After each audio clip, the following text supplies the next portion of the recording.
trade WCW. What in the hell is he doing here? Monday Night Raw, Monday Nitro. Austin 316 says I just whipped your ass. Brett Steve Brett. The new world order, brother. It's coming. We are at war.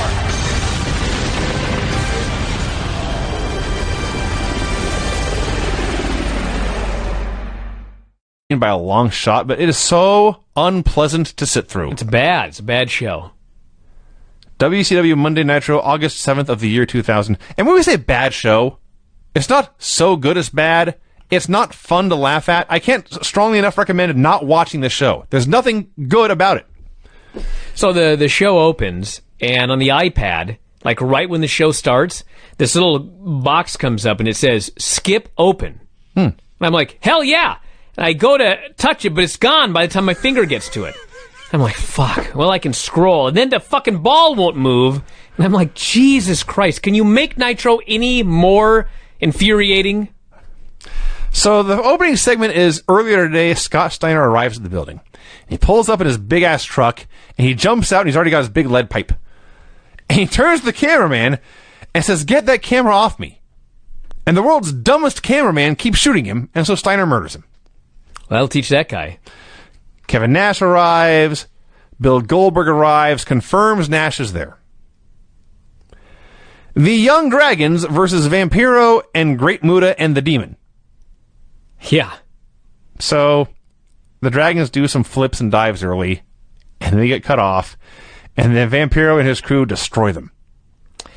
Yes. The announcers, by the way, have announced that the Young Dragons 3-count match at the pay-per-view is going to be the first ever double ladder match. Yes. So like every other ladder match we saw in the year 2000, there was only one single solitary ladder involved. Well, There's no. always like multiple ladders there. What are they talking about? Have you watched the bit where Shawn and Razor go back and rewatch the WrestleMania ladder match? No. It's like 5 minutes. It's fun, but as they explain, they didn't know what they didn't know. They only had one ladder in the entire building. Wow. And if they had fucked up that ladder, they have no idea in hindsight what they would have done. Wow. Anyway, so there were plenty of ladders here, and they brought one into the ring so Kaz Hayashi could jump off it, but no one was holding it. Dude, it's not even that. If you're going to jump off a ladder, it opens, right? It's like this. Okay. Well, you got to jump off forward or back. Like the way you climb up, you got to jump off the same way. You can't jump off the fucking side. He tried to jump off the side. He tries to jump off the side, and of course, as he jumps, he moves the ladder. The ladder goes backward, he goes straight down. Yep, he goes straight down, lands on his he landed on his nose. Yeah. Is what happened. He grabs his nose, and he didn't get up for a long time. Apparently, he was fine. Yeah. But, dude. I didn't think about this until right now. This same thing happened to Charlie Manson. He did almost die. It's right. So. Not that Charlie Manson. No, not. Thank you. That's important clarification. Different Charlie Manson. Less evil Charlie Manson. So, anyway. They're doing this match. That was the one high spot for the Dragons early. And then Muta and his buddies killed them all. They hit all their moves. Poison Mist. Muta pins Young Yang with a moonsault. This, by the way, is to build to that double ladder match. Yeah. 3 count wasn't on the show, and the Young Dragons got killed. Yeah. Wow, I can't wait for that now. Tank is doing commentary, and he says he and 3 count are working on a song that will be seen as a classic. And in 30 years, he says, the Madonna of the time will do a cover of it. Yes. I was like, that'll probably be the same Madonna. Is that possible? We're only 11 years away. I was thinking Lady Gaga. We still got 10 years to go. But yeah. So, then Sting appears. And he takes these guys who just won a match, he destroys them all with a baseball bat, and they're gone. Does. Every Vince Russo show ever. Guy wins, other guy comes in and beats him up. So the Young Dragons are buried, 3 counts buried by proxy, and now Muta and his buddies are buried. Sting then says, that's 3 down, I got one more name on my list, and he calls out Goldberg. And he announces, I am not leaving this ring until Bill Goldberg comes out here. Shivani says there's something going on backstage between Nash and Goldberg.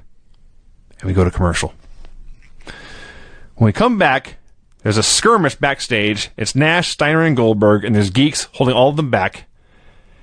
And then we go back to Sting, who's just standing there. He had just vowed that he would not leave the ring until Goldberg comes out. And then he shrugs, and he just leaves the ring. Yeah. And I thought to myself, could they make Sting look like a bigger geek? And the answer was a resounding yes. So Steiner runs down the ramp. Apparently he's gotten away from Goldberg backstage. Somehow, yeah. He runs down the ramp and he's got a fucking pipe, which he claims he's going to shove up Sting's ass. Yeah. So he runs down to the ring, he attacks Sting, and they're brawling outside. And here's what I think was supposed to happen. Sting is against the post, and Steiner is supposed to swing the pipe, and it hits the post, but then Sting sells it like it hits him. Kind of like when you're going to go for a chair shot and you hit the mat, sure, and the guy sells his leg or whatever.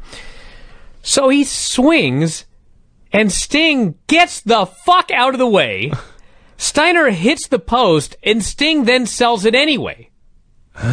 So I think what happened was Sting was supposed to stay there, but he saw this 285-pound madman with a metal pipe swinging at him, and he was like, it's fucking Nitro. I ain't going to kill myself for this shit. And he got out of the way, and he just kept selling. He gets in the ring, and Steiner beats his ass, and that was that. So to recap, Sting said, I will not leave till Goldberg comes out. Then he shrugs and changes his mind. Then Scott Steiner comes out and says, Sting, I'm going to kick your ass. And then he does. Yeah, that's what happened. Just, Look at me, dude. All right. So then Shaq comes out, and he has the best line ever. He says, if Goldberg or Steiner try to screw up my show tonight, I am not going to send them home because someone in the office might pay them. I did see that. Which, of course, is a reference to what has actually happened this year, which is they keep sending people home for 30 days with pay. Yeah. Like, nobody cares because they're getting paid to not go to fucking A paid vacation? Oh, no. And he signs a pipe on a pole match with Sting and Scott Steiner. Let's break this Every week, some fucking thing is on a pole. That's part of the problem. That's a big part of the problem. It's a huge part of the problem, but he is so mad at Scott Steiner. Scott Steiner, I hate you, he says, so I'm going to punish you by booking you in a pipe on a pole match against Sting. I want to know why he hates Sting. Why would you do that to Sting? We just saw that Sting is no match for Scott Steiner. You're putting a Sting in position for Steiner to kill him a second time. Why do you hate Sting so much? Cat wants to dance. Lance Storm interrupts. He wants a match with Booker T so he can win his belt and be a Grand Slam champion. Cat asks the fans if they want to see Booker beat Lance's ass. They all cheer. Actually, no, it's better than that. So Shat says, well, I'm going to let the fans choose. He says, do you people want to see Lance Storm wrestle Booker T tonight? And they go, boo! So he goes, do you want to see Booker T kick Lance Storm's ass tonight? And they go, yay! And he goes, okay, it's on. Yes. It's like, that's pretty clever. That actually worked out. And, of course, Lance is irritated, but he does have his match, so he goes backstage. Yeah. Billy Kidman comes out in commentary to mutter and mumble and sputter his way through a promo. He says he has gotten too personal and too emotional with Torrie Wilson. To apologize, he's going to hold Torrie Wilson Appreciation Night. And he leaves to go backstage and get ready. And Scott Hudson actually says the following words. He's a card. He's a cut-up. But when it comes to Torrie Wilson, he hasn't been serious. He hasn't been malicious. It's all in good fun. What? That's what Scott Hudson said. Huh. He revenge porned her. He did. But it wasn't malicious. No. It was Well, by the way, we'll get back to that in a second. all in good fun. Chronic versus Mark Jindrak and Sean O'Hare. This was like that Raw match. There was too much stuff going on. Actually, yes. They kicked out of so many finishers. Even Mark Madden says they're kicking out of every one of their finishers. It's only a 2-minute match, by the way. It's the second match on the show. Goes 2 minutes. It's just a bunch of shit. And then Palumbo and Stasiak are doing commentary. They hit the ring with the Lex Flexor. Now it is 4-on-2. Then the Filthy Animals hit the ring. It's 8-on-2. MIA runs down. Now it is a battle royal. And finally, Hoovy steals the tag belts. And by the way, later, MIA, actually it's the very next segment, huge erection, screams at the troops. And he says the mission is to find the tag titles and return them to Chronic. Did that ever happen on this show? Did I miss that? No, Chronic got them back by themselves. Oh, they did? Okay. Yeah. So he gives them all specific orders, General Erection does, about where to go, what to search, whatever. And then Major Guns ignores them. And she promises she's going to go drag Miss Hancock to the mud pit and strip her naked. Yeah, there's a mud pit, by the way. I'm going to strip that bitch naked and toss her in the mud pit, she says. Yeah. Now, Okay. this has already been a bad show. All right. This has already been a bad show. Here it got significantly worse. They hit Buff Bagwell's music, and he starts dancing to the ring. And somebody had told me that Judy was on the show, but like, as he's dancing out, I'm like, there ain't no Judy. He gets all the way to the ring, and finally, way back yonder, you see Judy Bagwell start to come out from the entranceway. He didn't give two shits about his mother. No. He needed to do his entrance. Yeah. He's a babyface, by the way. We're supposed to be. Okay. So, he's coming out. Mark Madden, who's supposed to be a heel, asks, why does he bring his mother everywhere? Isn't that childish? She gets beat up every week. Yes. Then they go backstage, and Tori Wilson, I'm not making this up, she has been revenge porned by Kidman, okay? I'm getting angry. Okay? Tori starts yelling at Shane, and she tells him, don't fuck this up tonight. It's Tori Appreciation Day. And Shane is like, dude, it's Billy fucking Kidman. And she's like, it's Tori Appreciation Day. Don't screw this up. She believes it's her day. Yeah. Because everyone, More on that later. everyone has to be stupid. Okay. Well, not Shane Douglas. So Buff comes out dancing, and then his mom comes out way behind him. And we go back to Shane and Tori, and they do their bit. And Shane, I think what he actually meant to say was, I hate this punk two-faced Kidman. But what I heard on about 500 listens was, I hate this punk toothpaste Kidman. He said that. So, It kind of looks like toothpaste when you first squeeze it out of the tube. I suppose. Just a long, skinny, white. You know what? It does fit, doesn't it? Yeah. So Canyon interrupts them because Tori is supposed to be his partner. I think, partner? What the fuck is this match? I don't know. So she just refuses. Yeah, she says, I'm not getting sweaty. It's Tori Appreciation Day. That's what she says. She just refuses to go wrestle her contracted scheduled match, tells him to go find another bimbo. So Canyon leaves. He grabs Pamela, who wants no part of being in this match. She's screaming and crying and dragging, or resisting, and he drags her out to the ring. Why would you ever want a partner who did not want to be in your combat sport? This makes no sense. So I'm trying to figure out what this match is. It's Canyon and Pamela versus Buff and a mystery partner. A mystery woman, apparently.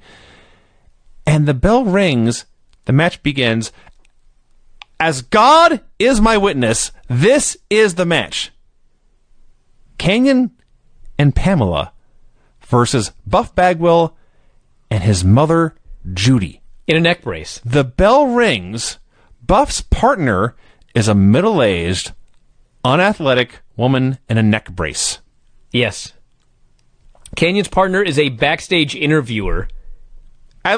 Who doesn't want to be there? Who doesn't want to be there. And won't leave. She doesn't want to be there, but she won't leave. She'll stay. She won't leave, even though she doesn't want to be there. So, Pamela wants no part of this match. I want no part of this She match. stands on the apron. Canyon gets the heat on Bagwell. Canyon then walks over and he punches Judy Bagwell in the face. He just texts her. Like, I should laugh. I'm going to laugh because if you watch it, like the punch, I don't want to see him punching Judy Bagwell. But when he punches her, what she does is she stands there, she's holding the top rope, and then, like, I wish I were on video. As slowly as this, she starts to turn, and then she drops down to one knee. I'm probably going too fast. You are. And then she sits on her other knee. And then she lets herself down, still holding the rope, to sit on the apron. And then she slowly goes from sitting on the apron to standing on her feet on the ground.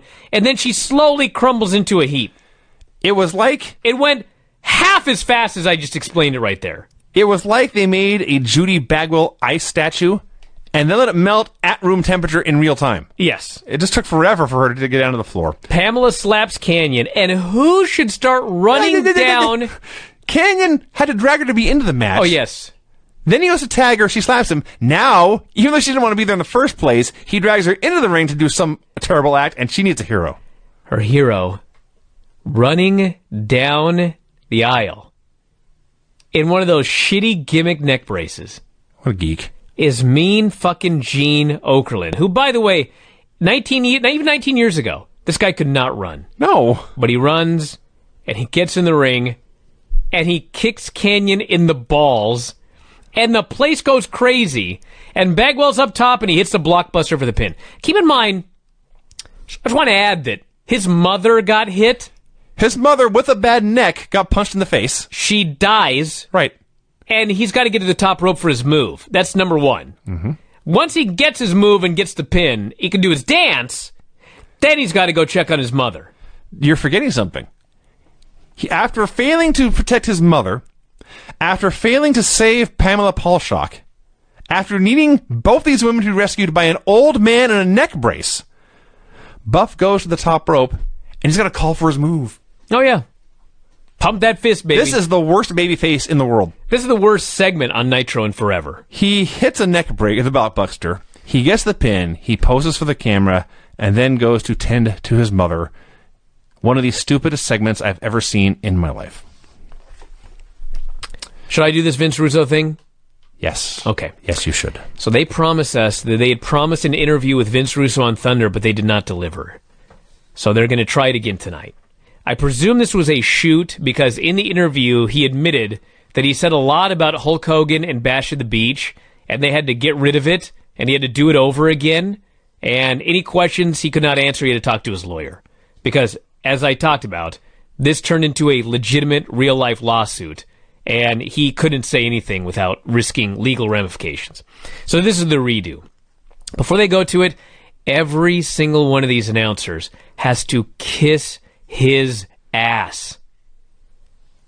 They go to Vince Russo. He's being interviewed by Tony Schiavone. He's asked about the match at Bash at the Beach. He says, I can't talk about it right now. Tony Schiavone then admits, when I heard that you were leaving the WWF for WCW, my first question was, why? Why would anyone come here? That's what he said. And Russo says, well, I thought it would be a challenge. He claims that WWE had not changed since he left, which was not true. He says WCW is a great challenge, and he believes to this day they can give WWE a run for its money. Yeah, he was saying this with a straight face. You're chuckling because it's funny. He meant it and thought it sounded cool. Well, that was not true. That didn't happen. He says I was pushed out due to politics. They eliminated a lot of individuals and we're letting into the new guys push through. Tony says, do you think it would be this tough to break through the establishment? He says no. Tells this bullshit story about how he grew the ratings. And the key here that he doesn't mention was, forget about the fucking ratings. At this point when he was doing this interview, on his second run in WCW, they lost more money in June and July than they had lost in all of 1999. So who gives a fucking shit what the fucking ratings were the first time through? You've destroyed the pay-per-view business. Nobody is buying any of the pay-per-views. Nobody is going to any of the house shows. No, not one single solitary thing that makes money for WCW. They had all tanked under Vince Russo. And he's here haggling over some fucking tenth of a ratings point. He's asked about being physical in angles now. He says, when I came back with a vengeance, I would do anything that I could do to help this company, including having a program with Ric Flair. In his mind, him doing a program with Ric Flair was going to help turn around World Championship Wrestling. Well, newsflash, it didn't. Tony asks him again about being in front of the camera. He says, I'm not one of the boys. I don't want to be on TV, but I believe that Ric Flair has a receipt with my name on it. At that point, we were 5 minutes into this promo. It's Vince Russo and Tony Schiavone. And Vince Russo, in this 5-minute interview, says, I don't want to be on TV. My blood boiled. I can My imagine. eyes were bugging out. My veins were snapping. I was in a bad place. He throws out this bullshit idea about Starrcade being at the Nassau Coliseum. He wants himself versus John Rocker seconds after saying, I don't want to be on TV. Okay, So then, you know how everybody wants us to watch New Blood Rising? But, like, I don't want to watch this fucking show. I'm aware. When Tony Schiavone says, Vince, do you believe that New Blood Rising will be your pinnacle?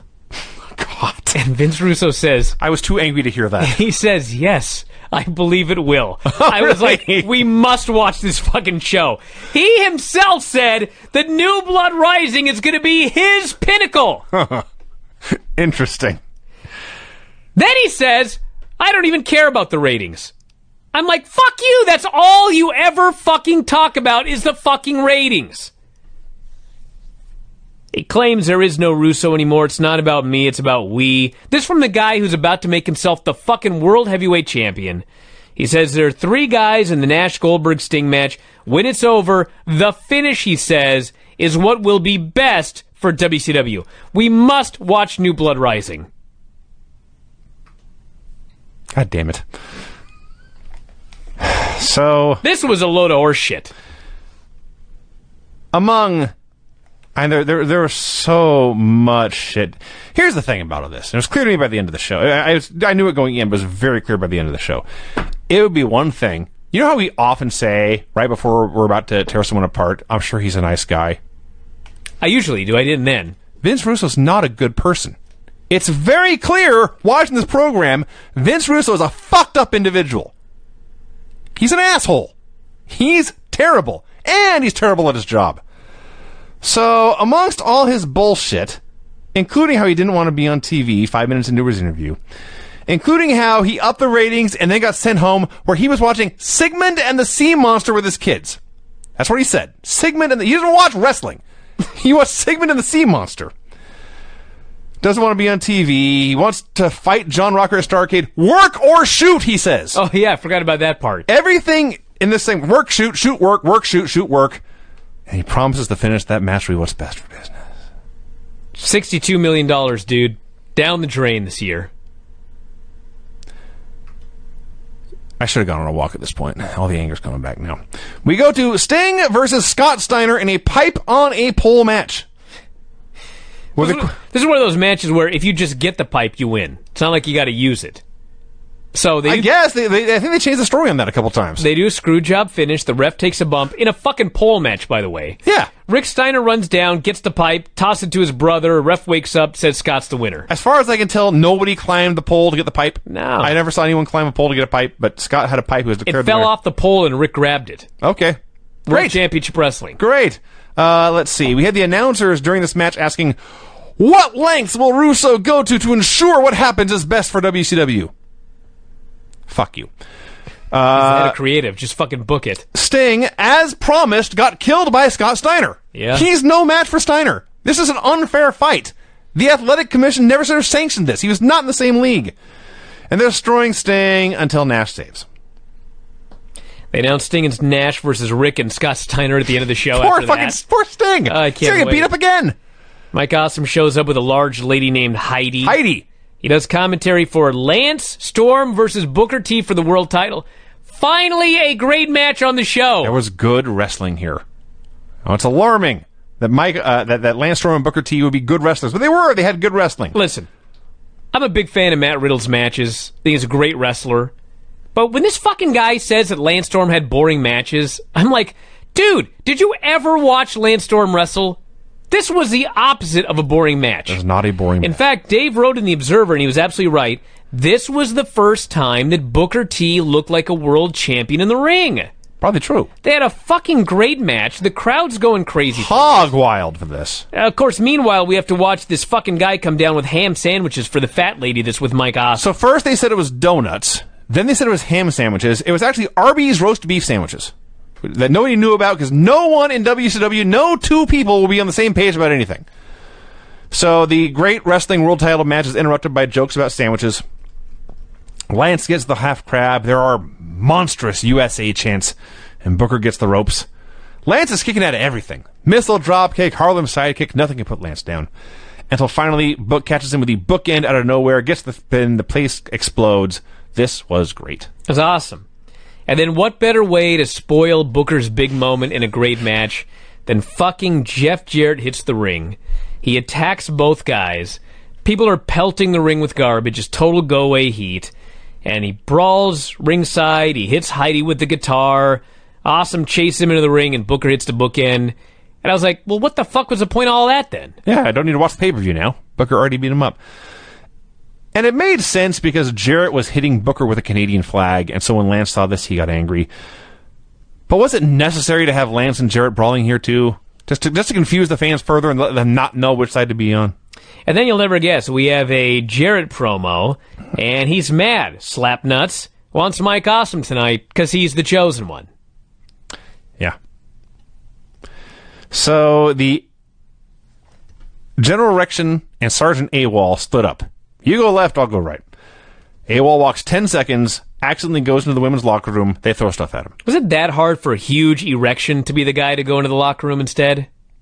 It's not my show. Would you like me to do this, Vinny? Are you I would like you to do the rest of the show and I can go home. I don't want to talk about this. Go. So, Kidman comes out with a giant heart for I am twitching. Tori Appreciation Night. He apologizes for showing the sex tape. And you know what, Vinny? I gotta tell you something. When he's out there doing this boring-ass promo, believe it or not, it was less boring than Seth Rollins' promo on Raw last night after he got beat up by Brock Lesnar. I actually do believe that. I would not have believed that had I seen it with Did my own you eyes. mention before he started to talk and they showed a clip from Thunder? No. This is important. This is one of the reasons this show made me so angry. So they show a clip from Thunder where Billy Kidman is getting beat up. He's getting beat up by Reno.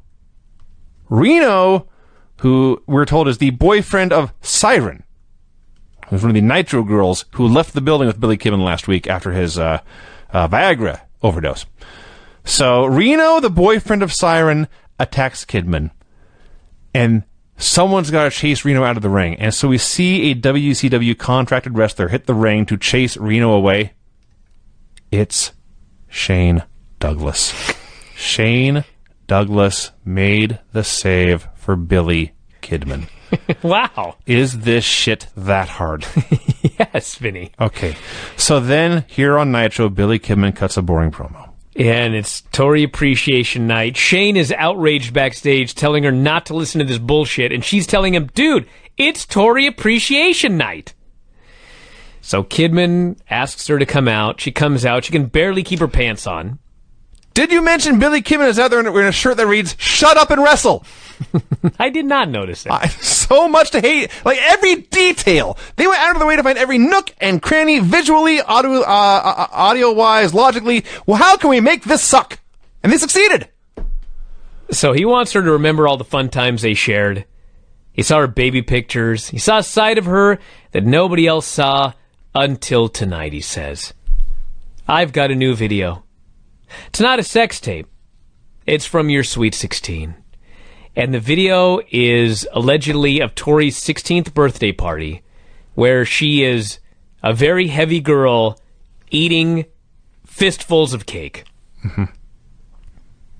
Do you remember, Vinny, when I was looking through Facebook the other day? I was just going to say. And I said, dude, look at this picture of you like 3 years ago. You were so fucking fat. Look at you now. Mm-hmm. You should be proud of yourself. Mm-hmm. Well, Tori is not proud. No, and based on their message and the reactions of everyone involved, she should not be. Their message... But there was one announcer that was like, I think it was Tony Schiavone, was like, dude, she should be proud. Or he said something like that. Like, someone had a brain. Biggest transformation contest. Or he was like putting her over, like how great she looked now. But in storyline, she was supposed to be horribly embarrassed that at one point in her life, she was fat. And now she's Tori Wilson. It's like, what in the fuck So is their this? message to every awkward, overweight, out-of-shape wrestling fan out there was, it doesn't matter how hard you work or how you change or how you improve yourself, everyone will make fun of you for what you are now. Are they trying to drive people to suicide? Tori is appalled. And then, this Kidman, who, by the way, is a total asshole. Shane Douglas was right all along. Yes. Shane hits the ring to beat up this dickhead. Tori grabs a bottle, and Billy Kidman turns around, and he goes, BAM! And he punches Tori Wilson right in the face. Yes. She falls down. Reno hits the ring, lays out Kidman. Franchise takes off a belt. He starts whipping the shit out of Kidman. I'm like, yeah! Get him! Whip that fucking douche! That guy I'm sucks! so happy! Yes! They're whipping the shit out of this fucking guy. He got what he deserved. And the announcer's like, oh my God, stop this horror. Like, This is why this shit? This is why I can tell Vince Russo is an asshole. Because he can't tell what makes a good person and what makes a bad person. In his mind, Billy Kimmel was a good person here. For picking on somebody for what they used to be, for making fun of their past.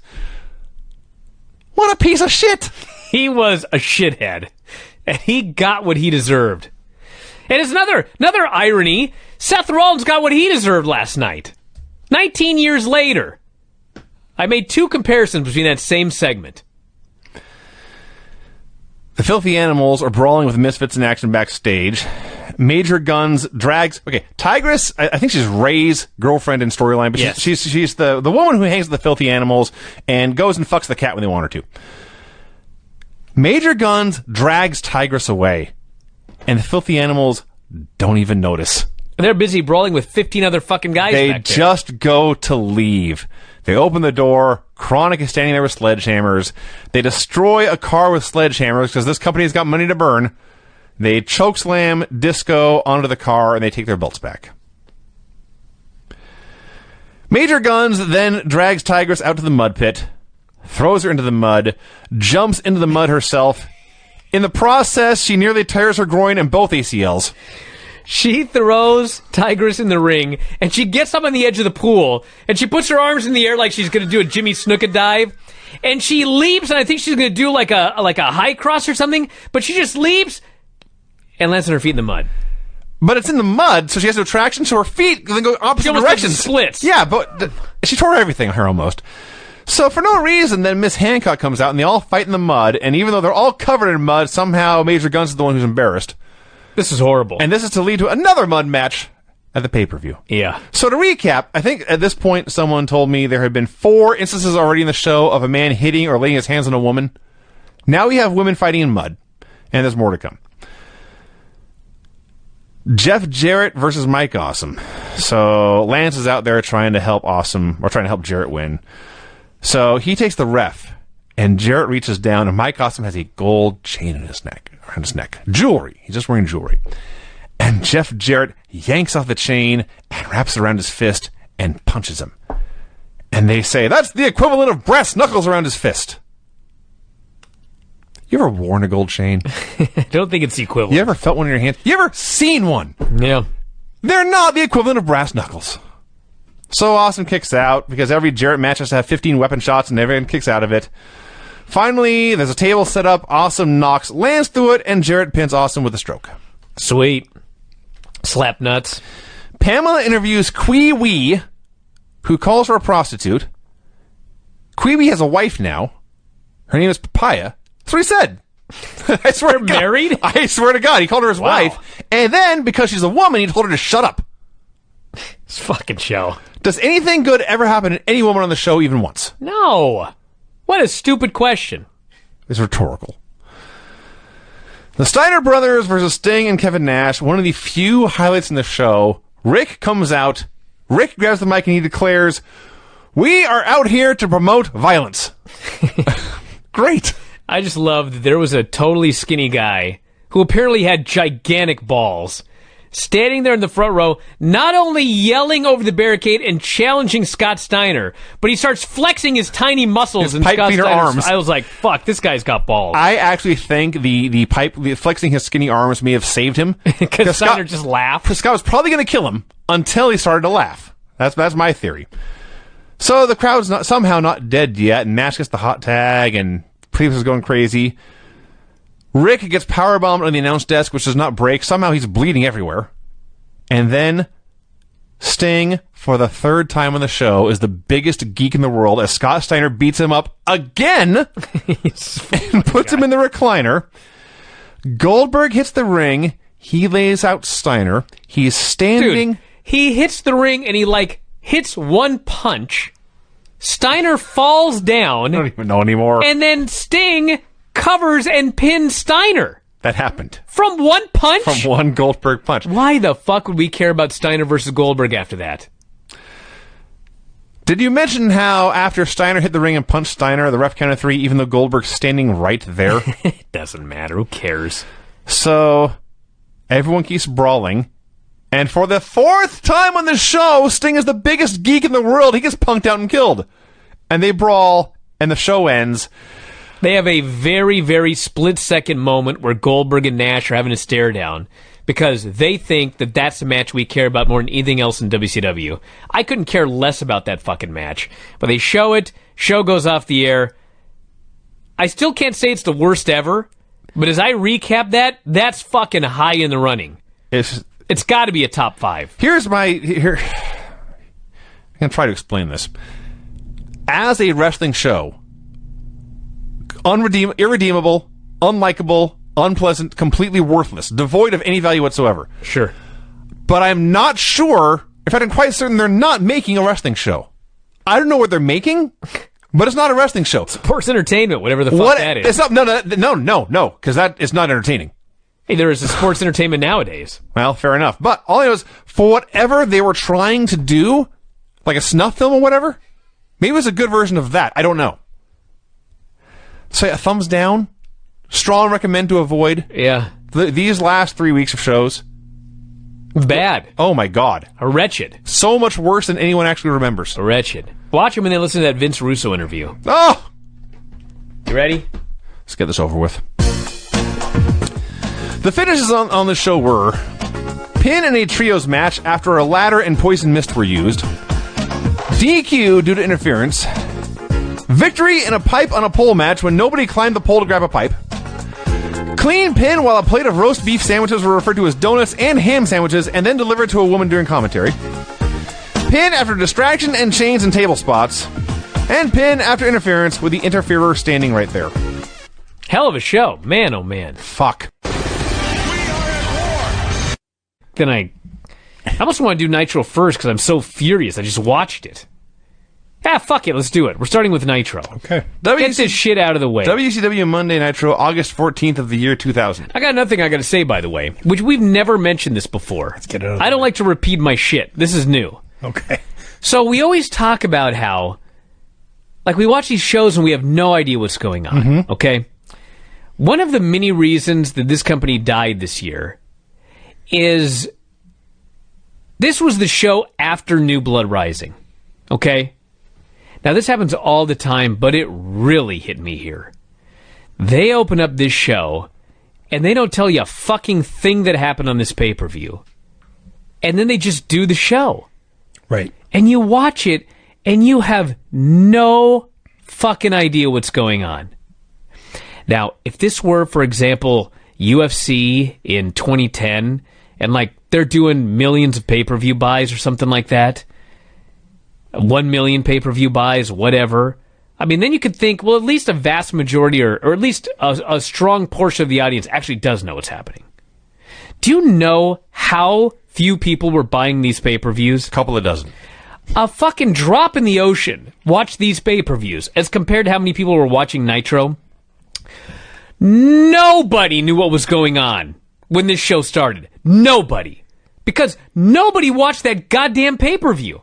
So they come on the air here and they just presume that all 2.5 million people watching Nitro watched this pay-per-view. And the number was like 25 people maybe 30. I might talk like 30,000. I mean, I can't imagine 30. It was me, Craig, you, and like 15 other people bought this fucking pay-per-view.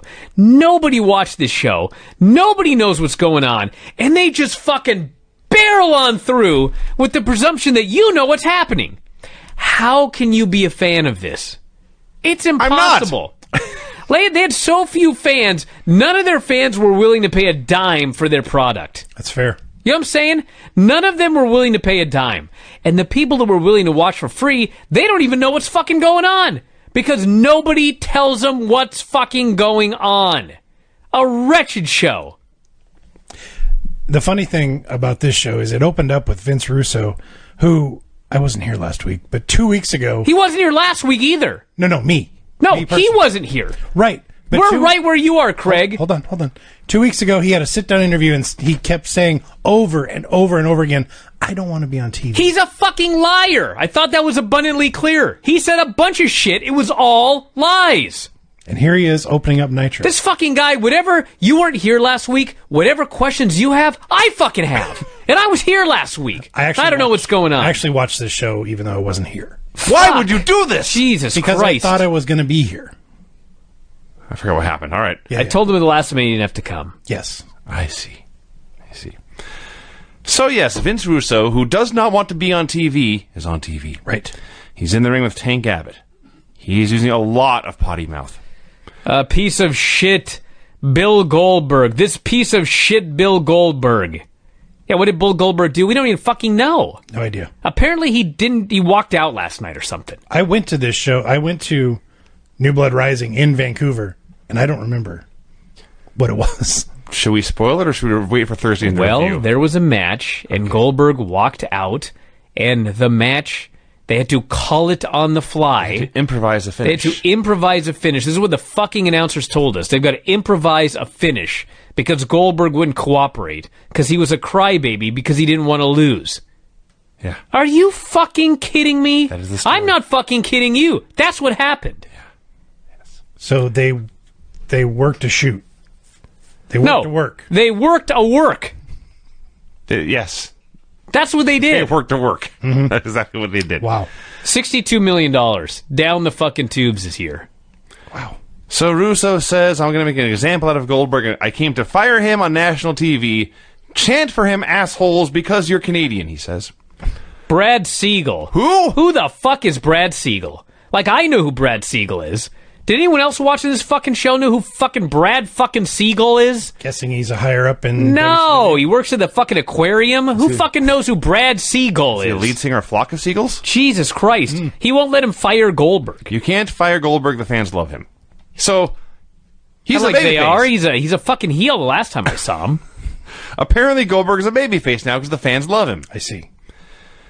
He says, Tank is there to kick Bill's ass. Yeah, he says, do you forget what happened at the Phillips Arena? We already saw I'm like, this. I don't know what fucking happened at I the have Phillips no Arena. idea what happened at the Phillips Arena. I presume the Phillips Arena was that Goldberg-Tank Abbott match that Goldberg won clean, but I don't know Yes. because nobody explained it. He only mentioned the Phillips fucking Arena like we're supposed to know where every fucking show comes from. Let me consult my records, Vince. I'll see where this Phillips Arena show was and what happened there. And then he says, well, what happened there was bullshit. He doesn't Yeah. tell us what happened. Okay. He just tells us something fucking happened at the Phillips Arena and it was bullshit. Correct. Okay, well, that's cool. I don't know what you're fucking talking about, you idiot.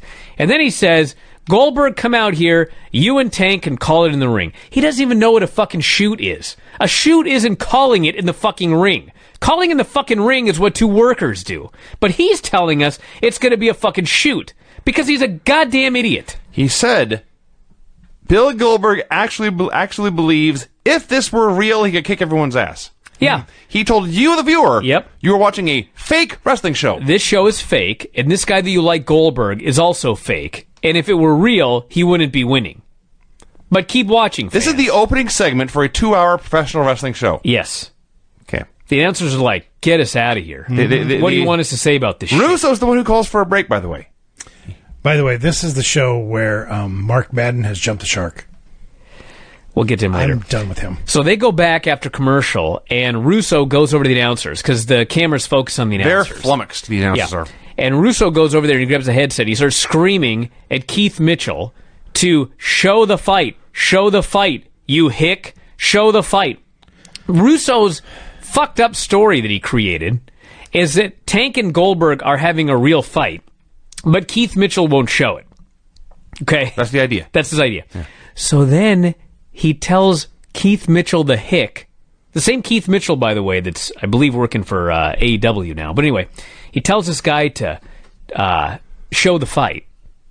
So they fucking cut to ringside, and these two are having the fakest pro wrestling match you've ever seen. It's not even a good fight. They're doing fucking Irish whips. Goldberg throws a super kick, and it misses, and Tank Abbott takes a bump. And I'm like... I can't even fathom this level of fucking incompetence. I can't even fathom it. How did this guy get a job writing this fucking show? How did he get brought back? How did this get on television? And the big question, how was he brought back the next week? Yeah. Dude, how was he brought back the next week? How was he brought back with another job at another company down the line? Yeah. That's not the only. Well, that was company Dixie hiring. Carter. And I mean, you know the story of Dixie Carter. I mean, she was more incompetent than he was. Okay. But Well, that fucking answer that Jesus question. God Almighty. Think of This that. is like absolute insanity. So the only good thing in this segment and the only good thing on these shows, it turns out, Is when Russo says that's it and they cut away. Right, They're right. done with this fucking segment. shortly before that, they were in Kelowna, British Columbia. And a sign in the crowd reads, Goldberg fears Ogo Pogo. That was funny. That was funny. Well, he should, because this is fake shit. I guess. And he couldn't actually beat anybody if it was So, real. on top of all this, Goldberg, in what is clearly a fake fight, but still, he beats Tank Abbott's ass. This is Russo's chosen weapon. And Goldberg is just emasculating him and ruining him. And every once in a while, Russo will run over and curse at Goldberg, and Goldberg will snarl at him, and Russo will run away. And this repeats for a while, and they go to break again. And after this segment, for the rest of the show, we never saw Tank Abbott or Vince Russo. Yeah, it's over. Okay. Yeah. This was so far beyond stupid I have no words. But actually, I had like thousands of words. Clearly you do. And I could go on literally for years here. But I don't want to talk about this shithead anymore, so let's move on. So we come back for the second break of the show now. Yeah, 12 minutes in. 12 minutes in, 2 commercial breaks, 0 wrestling. The announcers are back, and they explain what happened at the pay-per-view. By the way, I just want to make it clear. That opening segment may have been the dumbest segment I've ever seen on a wrestling show. It's way up there. I mean, I'm trying to think of one dumber than that. I can't. Like, that's historic right there. That's the dumbest. And apparently, this was better than the pay-per-view. Yeah. So, fuck, we got to watch that show. So the announcers explain that in the Kevin Nash, Scott Steiner, Bill Goldberg three-way dance, Bill Goldberg walked out. Yeah. And they make it clear it was not on the format. And they actually hold up a format. Hudson says it was not in the script. Yes. It was not in the storyline. He walked out. It was on the format, what was booked, or what was planned. Okay. And then I'm just fucking so mad because after this, Shane Douglas and Tori come out, and it's a pro wrestling show again. Exactly. And like Douglas is talking On with about, the fake stuff. he's talking about Kidman strapping him and blah blah blah. Calls out fucking Reno. Who the fuck is Reno? Kidman comes out and there's Vito. So they have this tag match. It's Kidman and Vito versus Douglas and Reno. I'm just watching this. All I can think is, so am I supposed to think this is fake or real? What am I watching right They have now? made abundantly clear, Brian, you're watching a fake Okay, wrestling so show. this is fake. This is fake. All of this is fake. Everything on the show is fake. Okay. Just making sure. Yeah. So they have a short, inoffensive match. Vito pins Reno with a frog splash. Now the match is out of the way. It's time for another angle. They make sure to mention, by the way, Reno is an accomplished street fighter. Much like Tank. Okay. That's good to know because everything else is fake. Yeah, I need to know who's real. You know, just a quick aside. When I was a kid watching NWA and WWF, I just assumed that NWA was real and WWF was fake. Really? Yeah, because there's lots of blood in NWA. But WWE never told you they were fake. And there was all these characters. They didn't have that in NWA. There were no cartoons. You know what I mean? National Wrestling Alliance. So now they're just outright telling you it's fake. Yes. And if I was a little kid, I And would... $62 million. It's fucking ridiculous. Fake. There you go. Yeah. So, yeah, they do a quick match because they have to. And once it's done, they can do what they really want to do, which is garbage. Shane attempts to handcuff Billy Kidman to the ropes. Vito handcuffs Shane to the ropes instead. I've got to mention that Kidman and Vito won because that's important to what's coming next. Okay. Outcome, the perfect event. Mark Jindrak and Sean O'Hare. They are all wearing blue jeans and no shirts. They appear to be the world's most muscular boy band. Scott Hudson, and if I could go back in time and change anything about this era, I would have kept this name. He refers to these four men as the Green Mile, which is awesome. So they beat up Kidman, they beat up Vito. Somehow Shane Douglas is out of the handcuffs. I don't even know how. And the Green Mile leave with Reno. We go to the Cat's office. Disco was apparently on VH1. He wants the Cat to play a clip of this. Mm-hmm. They talk about how Tigers was banging the Cat last night. Right. Their valet was servicing the Cat sexually the night before. By the way, is Cat a heel or a babyface? Who the fuck knows? Well, the answer, Craig, is he's a babyface, but they're in Canada, Right. so he's a heel. That's the fucking story. I guess. All right. So, Which, by the way, I just want to mention one thing. As fucking dumb as this show was, and as worthless and horrible as WCW was at this point in time, even they knew it's okay for a Canadian to be cheered when they're in Canada. Right. That's true. Even they knew that. WWE has to do everything in their fucking power to make sure that Sami Zayn doesn't get cheered. Why does it fucking matter the 1 week they're in? It doesn't. But they're obsessed with it. This place is just like, fuck, we're in Canada. Let the guy be cheered. Who gives a shit? He'll be booed when he comes back to America. So the filthy animals were apparently tired of the cat having his way with their woman, so they brought him his own woman, Mrs. Jones. Now, I know there's a song. We got a thing going on. Yeah. By the Still, way, I want to mention by name, she is a married woman they're bringing to her. That's true. That's true. So that the match we just watched is every Russo match ever. The winners get beaten up at the end and left laying. Yeah, we didn't mention that. Yeah, that's the key to the whole Well, I got lost in all that other Nobody garbage. got over as usual. Yeah. So she says she'll do anything for the cat, Mrs. Jones does. Cool. This led to nothing. David Flair shows up. He is covered in mud from the mud match the night before. Major Guns runs up. She wants to know if she's all right. I've been worried sick, she says. And David has nothing to say. This was some middle school acting right here. So there's more to come. At this point, what we knew as viewers was there was a serious injury in a mud match. Right. Yes. I was like, I gotta watch this show. Are you fucking kidding me? David lurches down to the ring, covered in fucking mud. So we open the show, and it's like, this is all fake bullshit.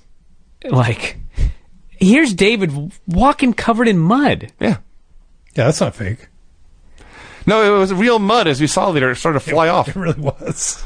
So, The announcers tell us it's an unscheduled segment. yes, this is off the So format. this is a shoot. I guess. It's a shoot that he's covered in mud and he didn't change his clothes or bathe. And Stacy had a serious injury in a mud match. That's what you're fucking telling me? That's the plan. That's the shit you're trying to sell me here? So, They cut backstage They as he's kind of- lurching to the ring, and Major Guns is watching on a monitor, and she has to cry. She's weeping. And the MIA is way off in the background playing cards at a table. they don't give a shit about They Miss Hancock's do not serious give injury. a shit. And she's like, oh my God, guys, come here. David's in the ring and he's crying. And they're like, go fish or whatever. Just fucking so dumb. Craig, I believe you just call this middle school acting? Yeah. I did a lot of acting in middle school. We were wasn't way that- better than Major Guns here. Oh, anybody is. Paisley's better. Probably true. So, Paisley today, I said, do you need to go potty? She said no. Like, I said, when did you go potty last? Did you go potty with mommy at the mall? And she says, yes. I said, skeptical. did you go potty with mommy when we got home? She said, yes. I said, did you go potty with mommy in the tree? She said, yes. Sure. Okay, so I knew she was lying, but she said it with such sincerity that I believed her until she told me that her and mommy went pee up in a tree. So anyway, the point of this is, It runs in the she's family. You're right. 3.5 years fucking old, and she's so much better than Major Guns was in this segment right here. Not to mention David and Stacy. Daddy does. I've also, by the way, I can confirm your daughter is a much better crier than Major Guns. It's true. So That's true. So we're, first of all, before the mud match happened, on pay-per-view, on a show that fans had to pay money to watch, Miss Hancock and Major Guns got in a wrestling ring and attempted to do moves. They did? I thought it was a mud match. Then they went to the mud. Oh. They were like body presses and cradles and bullshit. I see. I did see that picture of Stacy's body press. So, by the way, Miss Hancock is now Stacy Keebler. Yes, because it's a shoot. This is Vinny. a shoot, yes. Fuck. So, eventually, Major Guns is overcome. But Major Guns is still Major Guns. Right. Yes. The show is so stupid. Major Guns is so overcome by her fake emotion, which was supposed to be real emotion, but she's such a horrible actress, it was fake emotion. She comes running down to David Flair when she has to fake cry in the ring. Oh, What in the fuck are we doing with our lives? slowly dying. Somewhere in here, she says she feels like it's her fault, so David says it's your fault. He begins to menace and threaten her until Stacy comes out looking hot, looking fine, dressed to the nines, hair done, nails did. She pulls David off and says, David, I'm pregnant. Yes. So the serious injury in the mud match was, I guess... What was in that mud? I don't know. She had contractions a 9 kick, months early. A severe kick to from the inside. Fuck. So if you haven't figured out, they're doing the Who's the Father storyline. Okay. Which ultimately goes nowhere. Of course. But if you'd like to guess the 2 people who are going to be the father... David and Rick. Yes. Yeah. No. No? One was Rick. And the other option was Vince fucking Russo. Of course. Yeah. Well, what happened here was David thinks he's the father, so David does the flare strut, and here is where the cloud of dust comes off his clothes. He looked like Pigpen. Yeah. It was amazing. And they kiss a lot. And they'll go back You know how to much better the Peanuts comic strip was than any of this stuff that we watch on Nitro? I do. Like, the worst one is better than the best Vince Russo Nitro. Lance comes out for a promo. So the pay-per-view, it's a very long story. Don't even bother telling him. The surface, well, we'll talk about it on Thursday anyway. Jacques Rougeau was Lance's handpicked special Vinny, ref. don't even bother, because they didn't tell us fucking anything.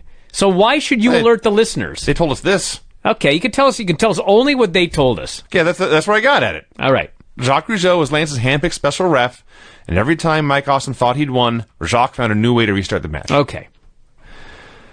At the end, Bret Hart came out to celebrate with Lance Storm and Jacques Rougeau in Canada, and everyone cheered. And on the pay-per-view, at least, in the building, everyone went home happy. Well, that's not true. Back to that segment, though. So Lance comes out here in Kelowna. He gets a standing ovation. He buries Americans, brags about making them tap out to the maple leaf. He has everyone rise for the Canadian national anthem. Of course, they all do. And then the cat interrupts. What a dick. He goes on to be a complete asshole. This is not a heel. This is not a babyface American getting booed because he's in Canada. This is an asshole being a dick and getting booed because of it. Kiss my American black ass, he says. He buries the fat women in the crowd. He buries the ugly kids in the crowd. The crowd is begging Lance to kick his ass. Cat threatens to beat up the entire country. He says he's going to give Mike Awesome a rematch tonight. He calls Lance a Power Ranger about a dozen times. So often that even Madden has to point out he's using the same line. By the way, being a Power Ranger, not an insult. They win all the time.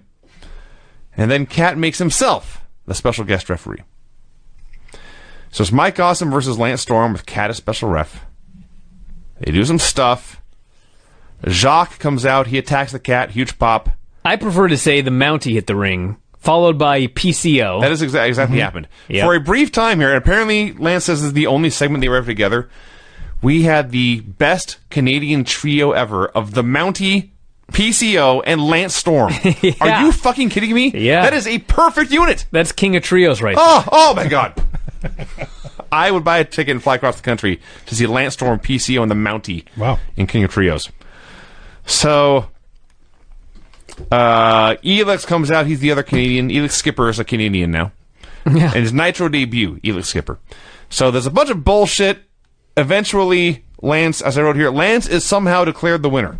Well, Shat got beat up, and then he returned. He beat up the Quebecers. Elix Skipper showed up. He beat up Shat. And then Rougeau stopped the match when Awesome was in the Maple Leaf. Right. I thought Cat was the ref. But the rules apparently were that there were no submissions in this match. I guess. Who the fuck knows? I don't know. It was WCW. So Is what it was. The Cat was the ref, but Rougeau stopped the match. I guess. Okay. Don't look at me, dude. So we go to the break. We come Well, Rougeau back. showed up in another ref shirt, so apparently he was a ref. Yeah. But he just showed up from last night. Is that all you have to do to get involved? Well, if he was a ref last night, I mean, his license is still good. Okay. They go backstage, and it's Pamela Paulshock, and she goes, "Oh my God, Lance, are you like forming some kind of Canadian army?" You know, I was going to do it. I'm so happy he did. I couldn't do Pamela Paulshock like you just did. No, you couldn't. No. So, yes, are you forming some kind of Canadian army? Okay, let's rewind here and what they've done with Lance for the past 4 to 6 weeks. He's kicked everyone's ass. Mm-hmm. He's won every belt in the world. That's right. He comes out, there's so many belts, he has to strap them to each other and wrap them all around him like chains. He's a star among stars. Here's how it ends. PCO, you are now the new hardcore champion. Hands in the belt.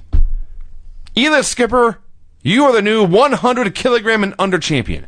And he hands him the cruiserweight belt. Guess that is 220. They've spread out all the belts.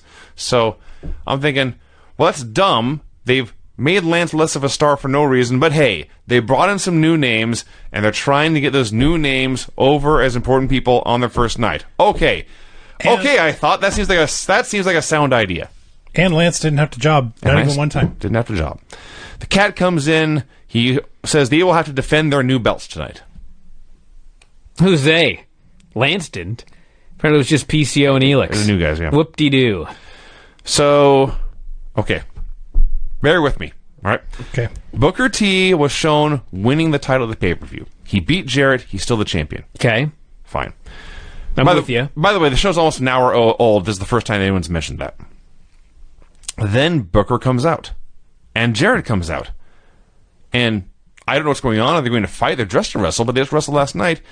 And then it occurs to me, well, it's Nitro. They could just do another match. I guess they're just doing a title rematch for no reason here. The bell rings. After the bell is rung, we are then told this will be Jeff Jarrett's last shot at the world title. Yeah. What? Who knows, Vinny? Who cares? Thank God. Let's at least celebrate something good coming out of this show. I was convinced this had to have been announced on something that was edited off the network somehow or lost to technical difficulties. All I wanted to know was this match real or fake? It's fake, right? It was fake because Okay. the only joy I get out of watching Jeff Jarrett matches in 2000 is trying to guess when the ref's going to be bumped. Ah, yes. And I was wrong. It happened. He just got hit with a guitar. Yeah. I thought they'd be a little more subtle Well, about it. Booker went for a guitar shot, and Jarrett pulled the ref in front, and second ref ran in, and it was every Jeff Jarrett match ever. And Jarrett hit the stroke, and Goldberg pulls Jarrett out of the ring, What a great champion Booker T is. destroys this guy. He tried to cheat, failed, got beat, and got saved by outside interference. Yes. And then Goldberg cuts a promo on Russo. Yeah. One down, he says, 2 to go. Watch your ass, you're next. He did say that. That's right. Whoop-de-doo. Yeah, what a fucking champion. All that work they did with Booker T and Lance last week, and now he's just another fucking geek again. So the announcers are talking about how Jarrett will never get another title shot again. So there's a question. Why?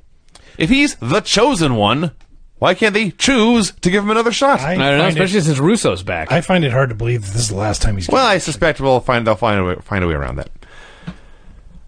Remember last week I had a rant about how nothing good ever happens to any woman on Nitro? We go backstage. The only person on the entire show who treats a woman with any kind of dignity and respect, of all people, Where are you going Yes. with this? is Scott Steiner. Yeah. Now, if you pay attention to what he actually said, what he told Pamela was, in slightly more kind words, shut up and look pretty. But it was the way he said it. He was trying to suck up to her. The way he shushed her. He did shush her, but he was soft spoken to her. What do you mean? He put his finger in her mouth. He said, You're not wrong. He is very And then kind to Medasha. He stuck wrong. his finger Of all the in people to be woman's stretching, mouth. Vinny. Anyway, So- he's going to kill Nash tonight. He says Goldberg is scared. He's going to beat up Nash. Carl the Rave Willett. the Rave Roulette. Let's just call him PCO. PCO comes out to defend his title against Norman Smiley. Yeah. The story is that Norman Smiley does not want to be hardcore champion and doesn't want to be out there. Okay, so lay down in the middle of the fucking ring. Do you know- We all know it's fake. There's nothing as there are few things I hate more in wrestling than so-and-so doesn't want to be in this match. Just walk to the back and get counted out. There's no count-outs. Lay down and get pinned. There's no pins. Just submit. There's no reason to be in a match you don't want to be in. It makes no sense. It's dumb. Well, that makes perfect sense on this fucking show. So he's out there getting beat up forever. It's not horrible, but it goes way too long for this match on this show. Here's the finish. Norman's laid out on a table. PCO's going for the cannonball off the top rope. Norman grabs the ref. The ref has been grabbed by Norman. He tries to stand up, which pulls Norman off the table. PCO goes through the table. Norman collapses back on top of him. The ref counts 3. Norman has accidentally pinned PCO to win a title he does not want. Yes. 10 minutes ago, I said part of the idea was to give PCO a belt to get him over in one night. What a dipshit I am. You what sure a are. dumb man I can be sometimes. They beat him on his first night for a title that he was gifted. Right. And he lost it to a man who doesn't want to be the champion and Oh my tried God. to reject the belt. He tried to lose. Yes, this is so bad. Like, it's so bad. Yeah.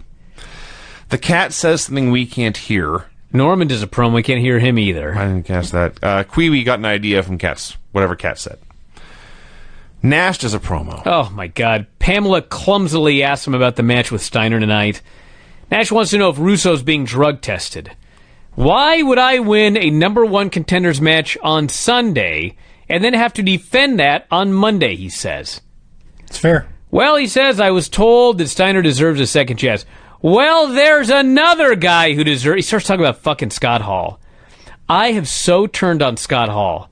As He's a not even fan, here. at this point, I am begging for him never to wrestle again or ever appear on this program. I'm so sick of this Scott Hall storyline.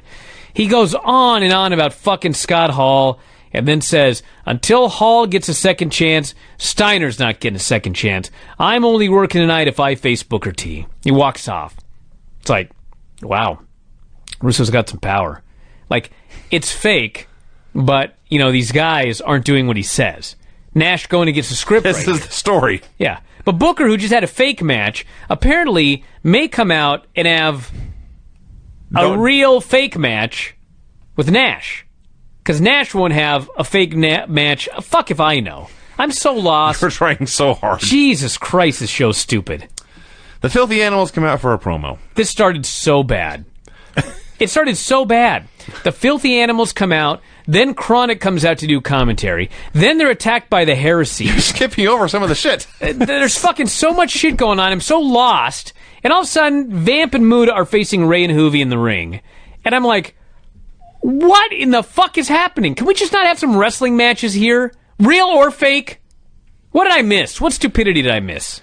Conan explaining that Chronic is only good for lifting weights, peeling our potatoes, and helping Richard Gere count his gerbils. Wow. I don't know where this Richard Gere gerbil thing started, but I can only imagine what if that rumor had started when Twitter was around. Oh. Right? Yeah. That got started without social media. Yes. Think about that. Yes.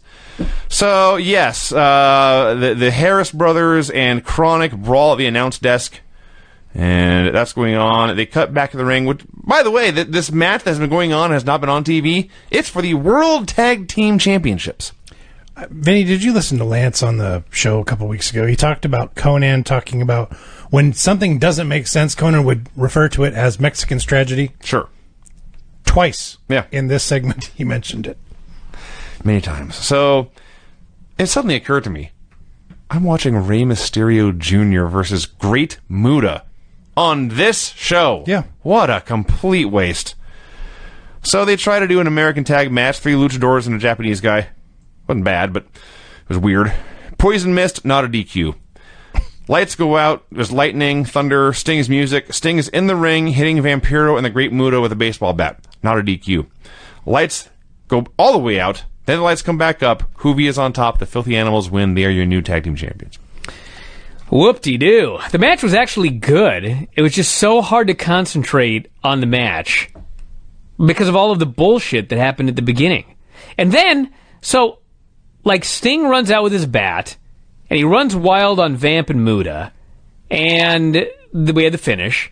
And then they go to commercial, and they come back, and now they're backstage, and Sting is laying on a table, and Muta is about to cut him with a knife. And the fucking... Wait, this is later, right? That is later. Okay. You're confusing your Dark Carnival segments. I'm sorry, you're right. Well, the reason is because you had the Filthy Animals, the Dark Carnival, you had Chronic, you had Sting, you had the Harrises. This was one segment. Yeah. So what happened here, Brian, is that Demon, Muta, and Vamp are in Cat's office. They want a 4 corners match with Sting. Cat says, sure, he can whip your ass again. He gives them the match. Kiwi, the new 100 kilogram and under champion, comes out to defend his belt against... Excuse me, Elix, the new 100 kilogram and under, comes out to defend against Kiwi. I don't know how long Kiwi's wife, Papaya, was part of this act. She looks so uncomfortable. Do you know who this is? Do you know who that is? I have no idea who that is. It's fucking BB, the giant-breasted medic. Oh, really? I could not even believe it when I found that out. Yeah. She looks nothing like she did in WWE. Yeah, she's lost a little bit of weight. She cut her hair and dyed And it's it. brown. Yeah. Huh. Yeah, I didn't believe the person that told me, so I looked it up. He was right. How about that? Elix Skipper, when the show began, was just a up-and-coming young wrestler. Then we were told he was Canadian-born. Then we were told he was a CFL football player. Yes. Now he is a CFL All-Star. All in about 90 minutes here. But, you know what? As goofy as that is, this crowd now saw Elix as a Canadian hero, so they were totally into the match. It was like an incredible amount of heat for Elix Skipper versus Quee In his Nitro debut. Yeah. And Queeby has been only twice. So, Elix pulls out what they claim is a Grey Cup ring. Now, you'd think putting the ring on and hitting a guy with it would be finish enough, but he must put it on, they must do stuff for 3 minutes, then punch him, and wins. This was not horrible.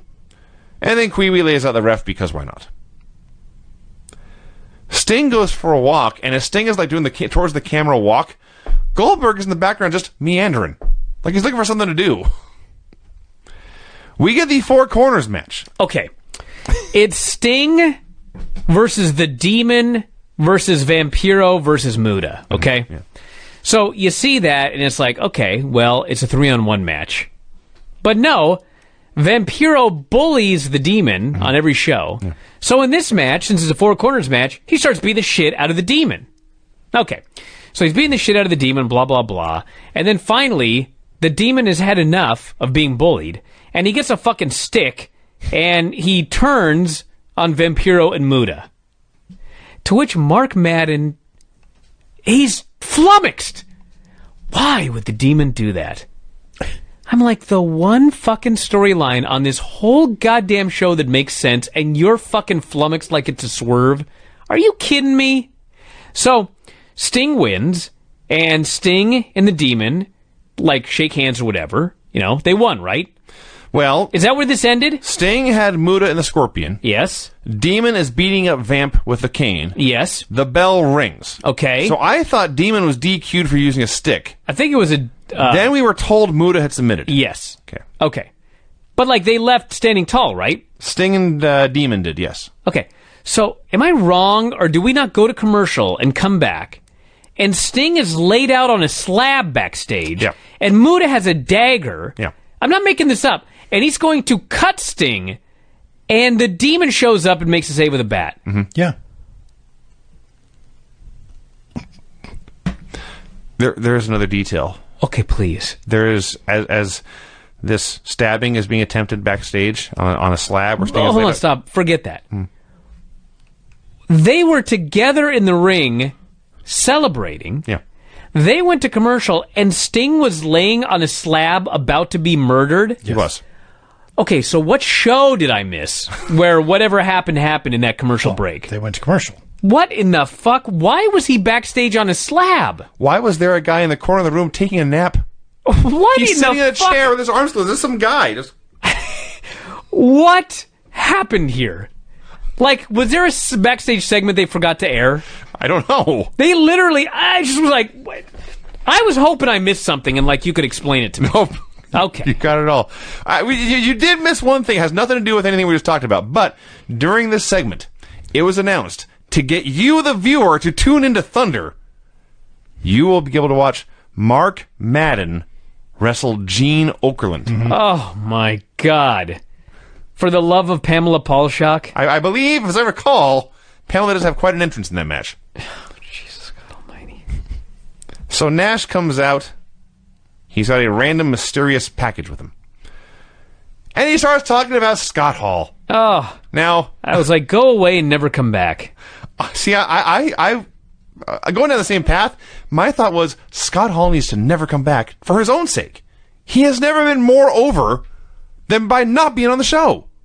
He's a main eventer by not being on the show. This goes on for a long time. Nash does an interview with a cardboard standee of Scott Hall. They have some guy in the back taking a mic and going, "Hey, yo." This joke goes over the crowd's head, totally dies. Nash goes on and on and on for a while, talks about being on live TV, and says, "Okay, Booker, come out, I'm done." I thought he was to wrestle Scott Hall here. Or, I'm sorry, Scott Steiner. I'm telling you what he said. You try to make sense of it as you can. Okay. So Booker T does come out. He's in street clothes. Before he can do or say anything, Scott Steiner attacks them both with a lead pipe. He lays them out. He has defeated them both. Then Goldberg appears on the screen with Medeja. And Goldberg says... The babyface. Well, I'm sorry. They did say the fans love him. I'd forgotten that, Craig. Thank you for reminding me. The fans love him. We can't fire him because the fans love him so much.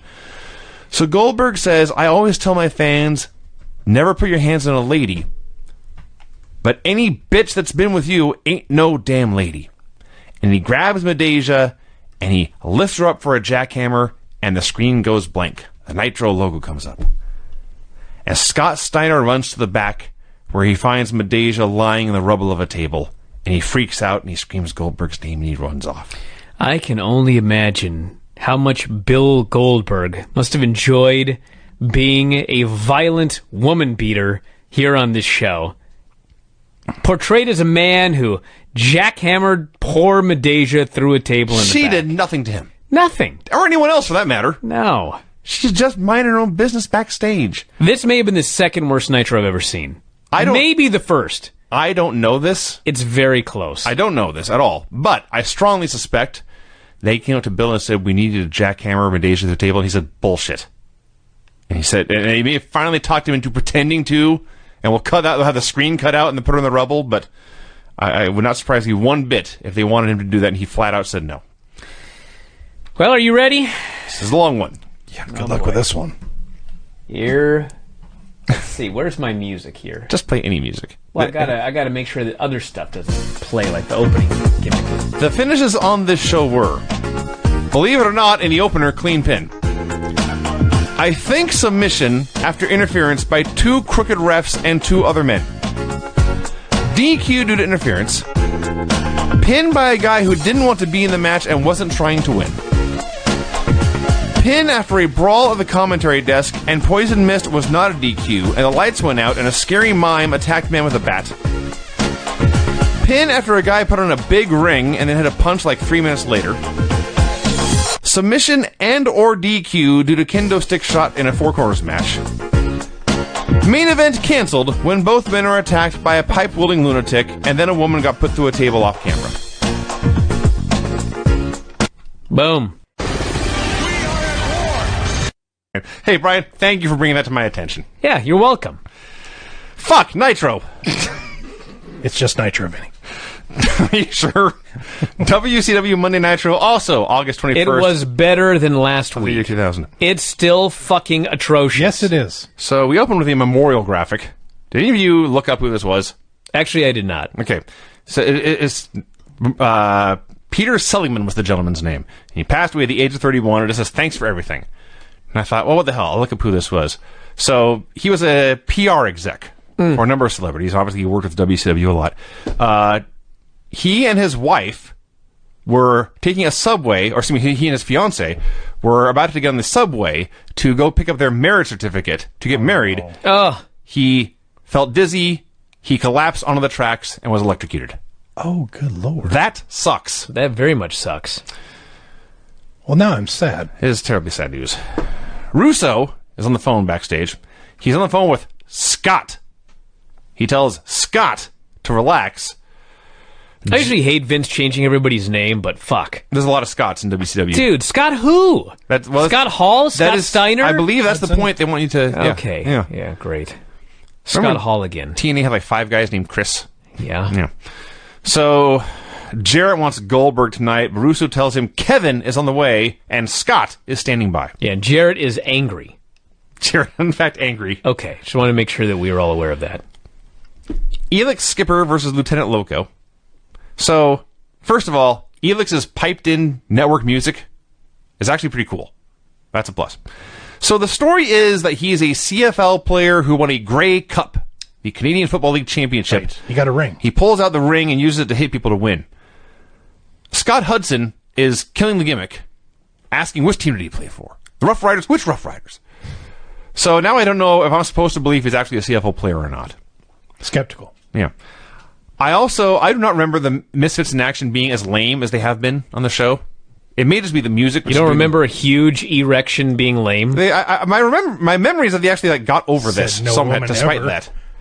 So, Lance is on commentary. He calls Chavo.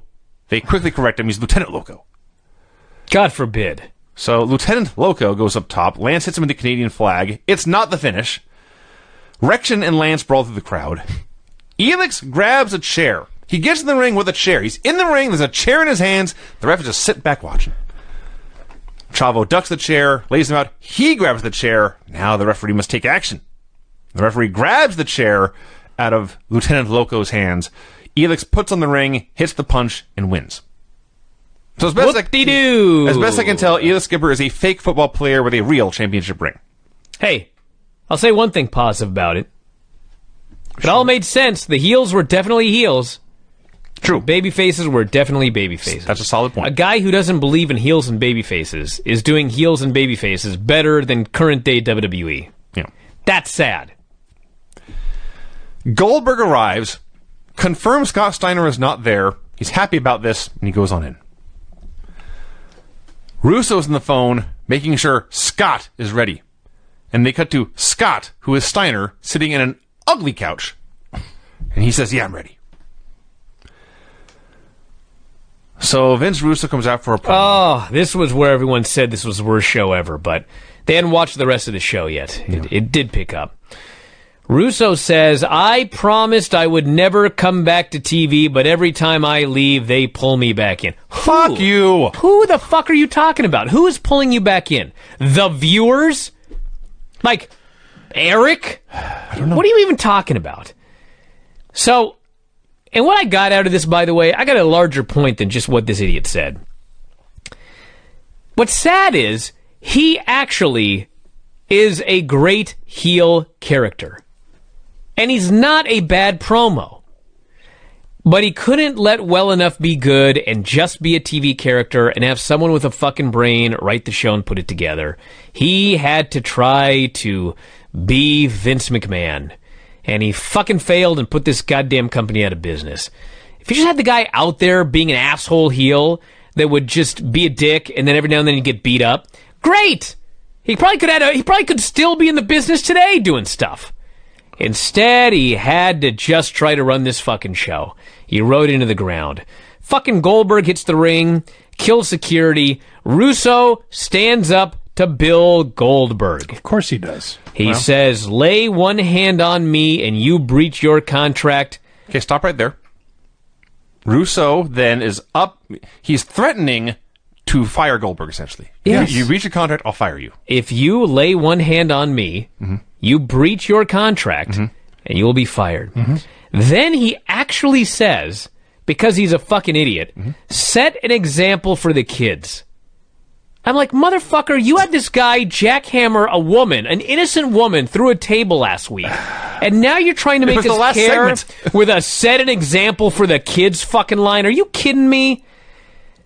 Then he says he's going to make Goldberg an offer he can't refuse. He has a release. Goldberg signs it. He can go anywhere he wants next Monday. Now, okay, if he was going to do this anyway, then why did he want Bill to breach his contract? The storyline makes no sense in this own segment. No, he's an idiot. Yes. So, I will say one thing that's a positive. It has nothing to do with Russo or anybody.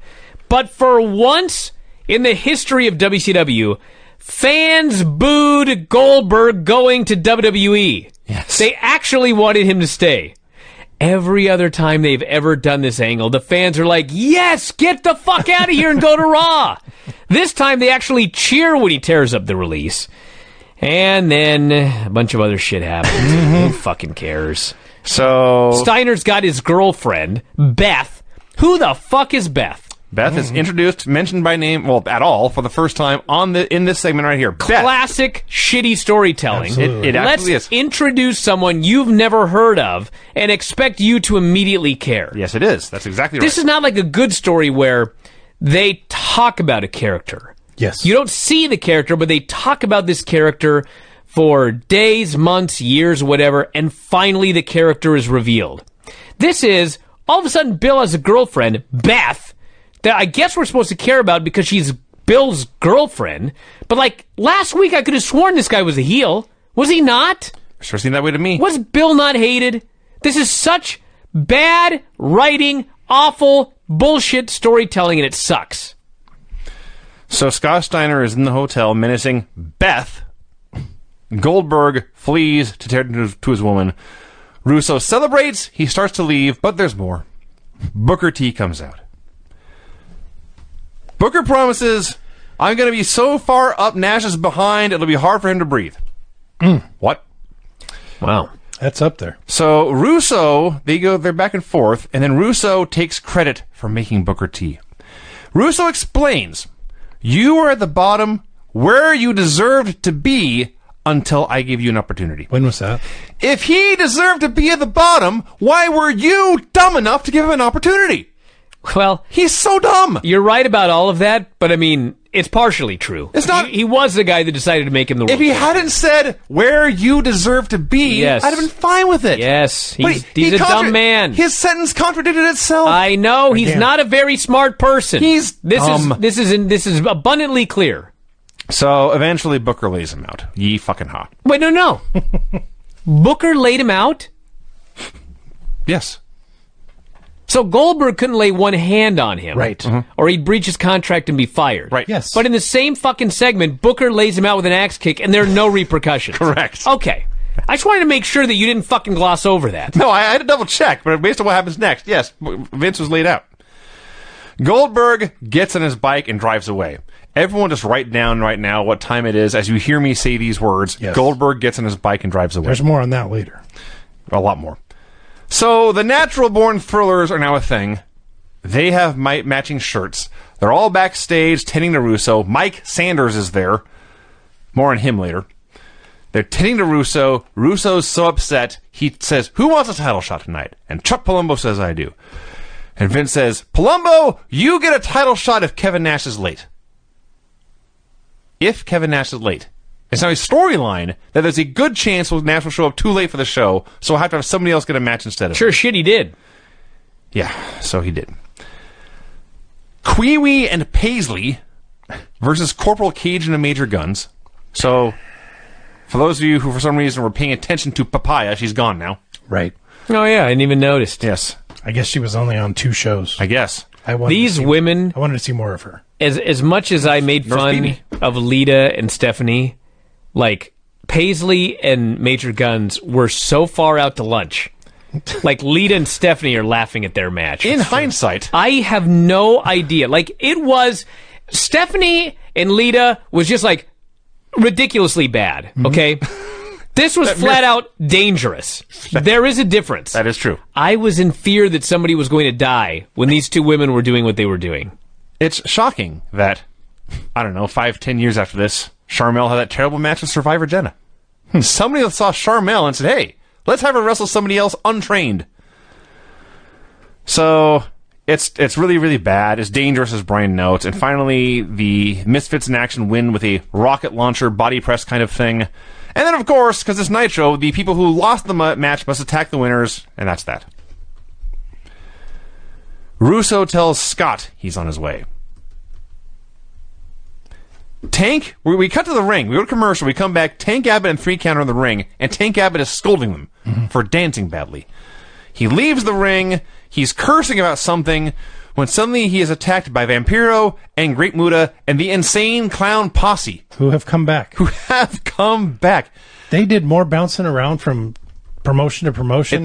It's crazy. We need to track ICP's arriving and leaving in promotions the same way that they tracked Big Show's heel and face turns. They're all over the place. So Vampiro cuts a promo. He gives a shout out to his homie Evil Dead, who can't be here because he's dead. I shouldn't have laughed at that line. Well, hey, listen. I love Maybe he was there these in fucking spirit. clowns. The ICP, Violent J is great. Yes, Violent J is Violent J is exceptionally the great. big one, right? Yes. Yes, okay. Him and they both sit down and do commentary. What's later?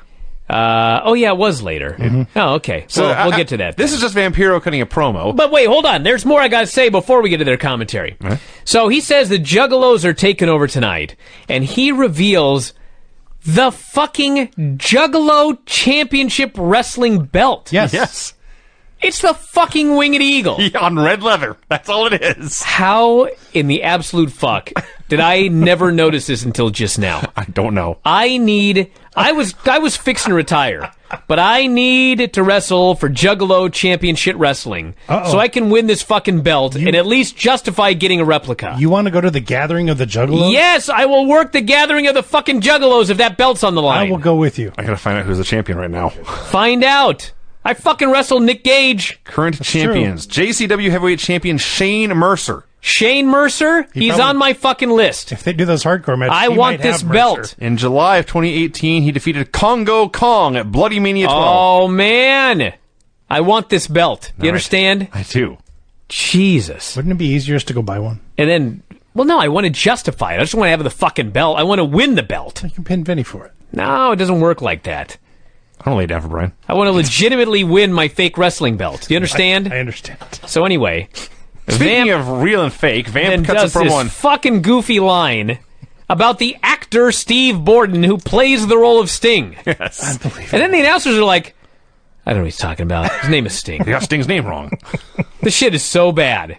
And then, as soon as he says this, they cut to a shot of Muda, who, even with face paint, is just baffled. I don't know how much English the Great Muda speaks. Enough to know this was shit. He's so out of this world confused. Do you know how hard it is to look confused in full makeup? He found a way. So Tank returns. Tank, much like Bryan, wants to be Juggalo Championship Wrestling Champion, and he challenges Vampiro to a title match for later. The Natural Born Thrillers come out for a promo. Above average Mike Sanders does all the talking. That is the worst name. You know why? nickname You know ever. why it's so bad? Besides the obvious, it's false advertising. Yeah. This promo sucks, Well, he in the ring is just average as well. and he was much better at wrestling than talking. Fair. It's just the whole He's- gimmick above average. You know what average is? It's okay. I'm aware. He's just slightly better than okay. Yes, it's a joke gimmick. It would fit right in on JCW. They ran with it on WCW Nitro. It sucked, and like I say, it's a lie. He was below average, like by a lot. He cuts this boring ass promo. All he's got to work with. There's 5 jacked up dudes around him. Thank Palumbo's in the back getting ready for his match. All he's got is heights and weights. You know what he is? He's The Miz.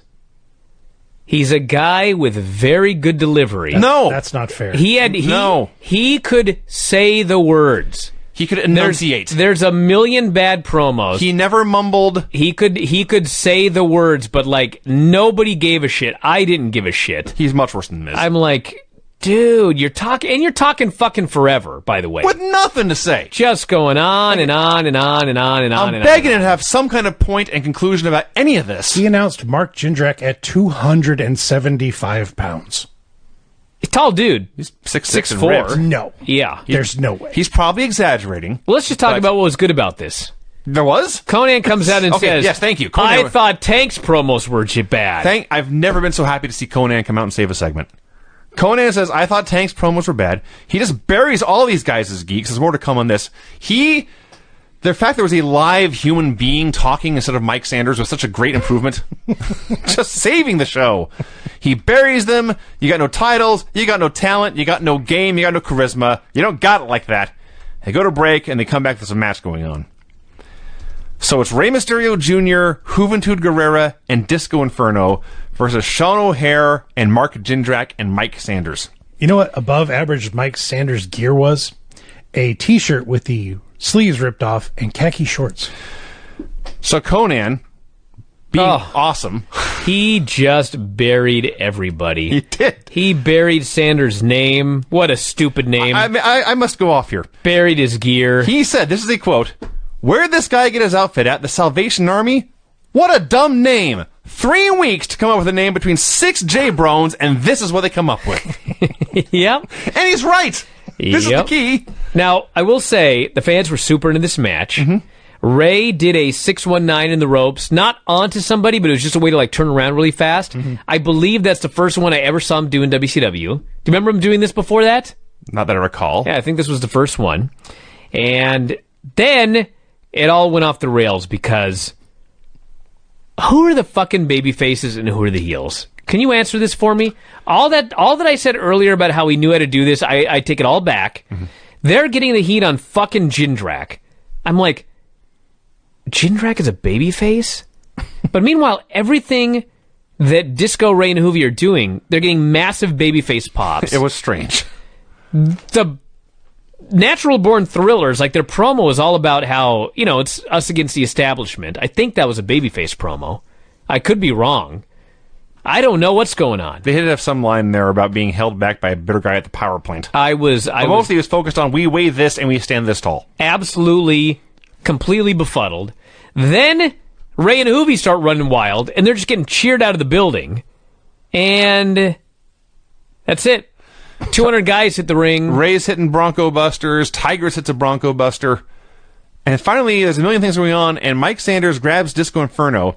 He hits that headlock backbreaker thing that Randy Orton does all the time now. Yes. And he pins him with it. That's fine. Mike Sanders in the ring was average. Mike Sanders was average. He got the pin. Mm-hmm. And then, actually, he was below average because immediately after getting the pin, he grabs Tigress, and Sean O'Hare's going to hit the senton. Oh, my gosh. So, Mike Sanders makes the absolute biggest rookie mistake. I call it the farmer mistake. I see. He pulls her to the middle of the fucking ring. He pulled a farmer. Not where I say you should put him, which is between the middle of the ring and the corner. Yeah. He pulls her right to the middle of the goddamn ring. Now, the difference is, unlike myself, Sean O'Hare is like 6'5". Yes. Got hops. And he fucking jumped so high that he managed to hit this perfectly and not even touch her. He has a senton on her. But, dude. So, now I will say this. And they immediately cut away from her getting killed because Goldberg has arrived. Before we move on, I will say this about Conan. I loved his promo when he came out. I thought he was funny most of this match on commentary. But in this last bit, when his woman, or his gang's woman, has been laid out with a senton by the 280-pound man, he is completely oblivious and just saying, thank you, WCW, for not making that a title match. He didn't care about her at all. Well, quite frankly, it's Ray's girlfriend. I mean, he's got bigger things to worry about. I suppose. All right. Bill Goldberg has finally arrived at the hotel. All right. Maybe it's very far away from the building. He has a long bike ride to make. But everyone now write this down. Goldberg's at the building. He's in the building at the hotel where his girlfriend Beth and Scott Steiner are. Everybody knows that the boys stay way far away from the building. I guess so. Pamela interviews Chuck Palumbo. And Chuck Palumbo basically cut a bad UFC promo. He's soft-spoken, but everything he says is relevant, and it was a terrible promo. It was just not very exciting. Nash is not there. Palumbo's getting the title shot, and he just says this is his opportunity. He's going to make the most of it. Booker T versus Chuck Palumbo. I wrote terrible promo. It's just there. We're allowed to disagree. So all I know is the first words I wrote in this review are, and I quote, wretched shit. So Vince Russo makes himself the surprise special ref. Oh, you'll never guess what we get to see here, everybody. So what we have here is a heel ref who will not count Booker's pins when he's making a cover. When Palumbo's making a cover, he will do a fast count. But when Booker T kicks out, he'll stop counting. Did you add fuck off? Because other than that, that's exactly what I wrote, I think word for word. Yeah. You may have hacked my computer. By the way, he's so bad at this, it took me a while to realize he was fast counting. He can't even fast count well. So this bullshit's going on for a while. The Natural Born Thrillers attack. Oh, here they are in all their glory. They're all fighting. Who should make the save in this World Championship match but Vito? Vito arrives with his stick. He runs wild. He's clearing house. Nash runs out with a chair. They're asking who he's going to hit with it, which is a sure sign he's going to hit Booker. Okay. They were asking who he's going to hit? Yes. Yeah. So nobody knew when he came out if he was a babyface or a heel. No. Right. So I'm not the only one. No. Okay. He's the only over guy they've got besides like Goldberg, who's supposed to be a bad guy. He comes out and hits Booker. So Nash is a heel? Apparently. Was he a heel last week? I don't think so. No. What in the fuck is going on? I don't know. I don't have any idea. When he hit Booker with that chair. I was full of so much fury. I was already full of fury because of this heel ref bullshit. Then Nash comes out, and Palumbo pins Booker. Nash hits Booker. Booker is down. Palumbo makes a cover. Russo is distracted by Vito, and I thought this was going to lead to something. But no, he turned around. He does hit a fast count, and Chuck Palumbo is announced as the new World Heavyweight Champion. Yeah, fast count. Booker didn't even kick out. It's just, Yeah. going to be a dick. So, in my mind, I'm like, wow, there was so much bullshit going on in WCW in 2000. I forgot Chuck Palumbo won the title on this show. Well, he didn't. So the cat comes out. Oh, Now, wait, stop right there. Given what's about to happen, why didn't the cat make the ruling at the beginning of this match? Yes. When Russo came out as a ref and was blatantly cheating. Yes. I don't have any answer to this. I found Cat's promo to be more infuriating than Vince Russo, the heel ref, more infuriating than Kevin Nash being randomly a heel now, because, again, he contradicted himself over Yes. and over and over again. This is one of the negatives of, like... Bureaucracy? Maybe Russo actually did give him a script, but I'm sure Shat was like, I got it. He didn't got it. Okay. It may be Cat's fault, not Russo's. That's entirely possible. Yeah, I think it is. Probably likely. Shat came off like just brain dead here. Although, I will say this is why you don't do super complicated storylines about bureaucracy and levels of authority. But Vinny, no, it's not complicated. All Shat had to do was say, I am overruling this decision, and I'm giving the belt back to Booker. That's it. Okay. Instead, he says, I have the same stroke as you. He specifically says, Yes. I can't overpower you, you can't overpower me. Yes. And then he says, because Bischoff gave me the same stroke. Yes. Which leads me to believe that apparently in this WCW power pyramid, if Cat and Russo are on the same level, then Bischoff must be above them. But Bischoff basically quit at Bash at the Beach. Right. Okay. Now, Cat then proceeds to overpower everything Vince Russo has done all night long. Yes. He even said that Bischoff put him in charge as commissioner, and you're just a writer, Vince Russo. Yes. Yeah, that was the other one. He basically takes the belt, sends the Thrillers to the back, gives the belt to Booker. Booker won't take it because he didn't pin Palumbo. He wants the match restarted. And so Shat restarts the match, but he says, Russo, since you're the writer, write your ass to the commentary booth. And I'm like, what does a writer do on a pro wrestling show? Does UFC have writers? Does football have writers? I'm pretty sure the NFL does not have writers. Okay. Maybe he makes the signs for the dressing rooms. So Shat's the referee. Booker hits his spots. He wins. This was just bullshit. Yes. I've never been so confused by Nitro in my life, I wrote here. And Booker won with Are you kidding me? I was awfully confused by this. I was as well, but I was confused by Russo's motivations. I was confused by why Nash was a heel. I was confused by the WCW power structure. I was confused why Cat didn't overpower Russo from the get-go. I was confused by Vito in all of I was this. confused by what the fuck Vito's doing in a main event. I was confused by the natural-born Thrillers being in the main event. It was a very confusing second. The only Brian. thing that led to was behind the scenes. I'm know not that doubting you. Vito and Russo are friends, and so Russo can scold Vito in the backstage area. I will say all this, for all this bullshit, and as aggravating and infuriating as it was, when Booker pinned Chuck Palumbo, the place went crazy. Sure. That is true.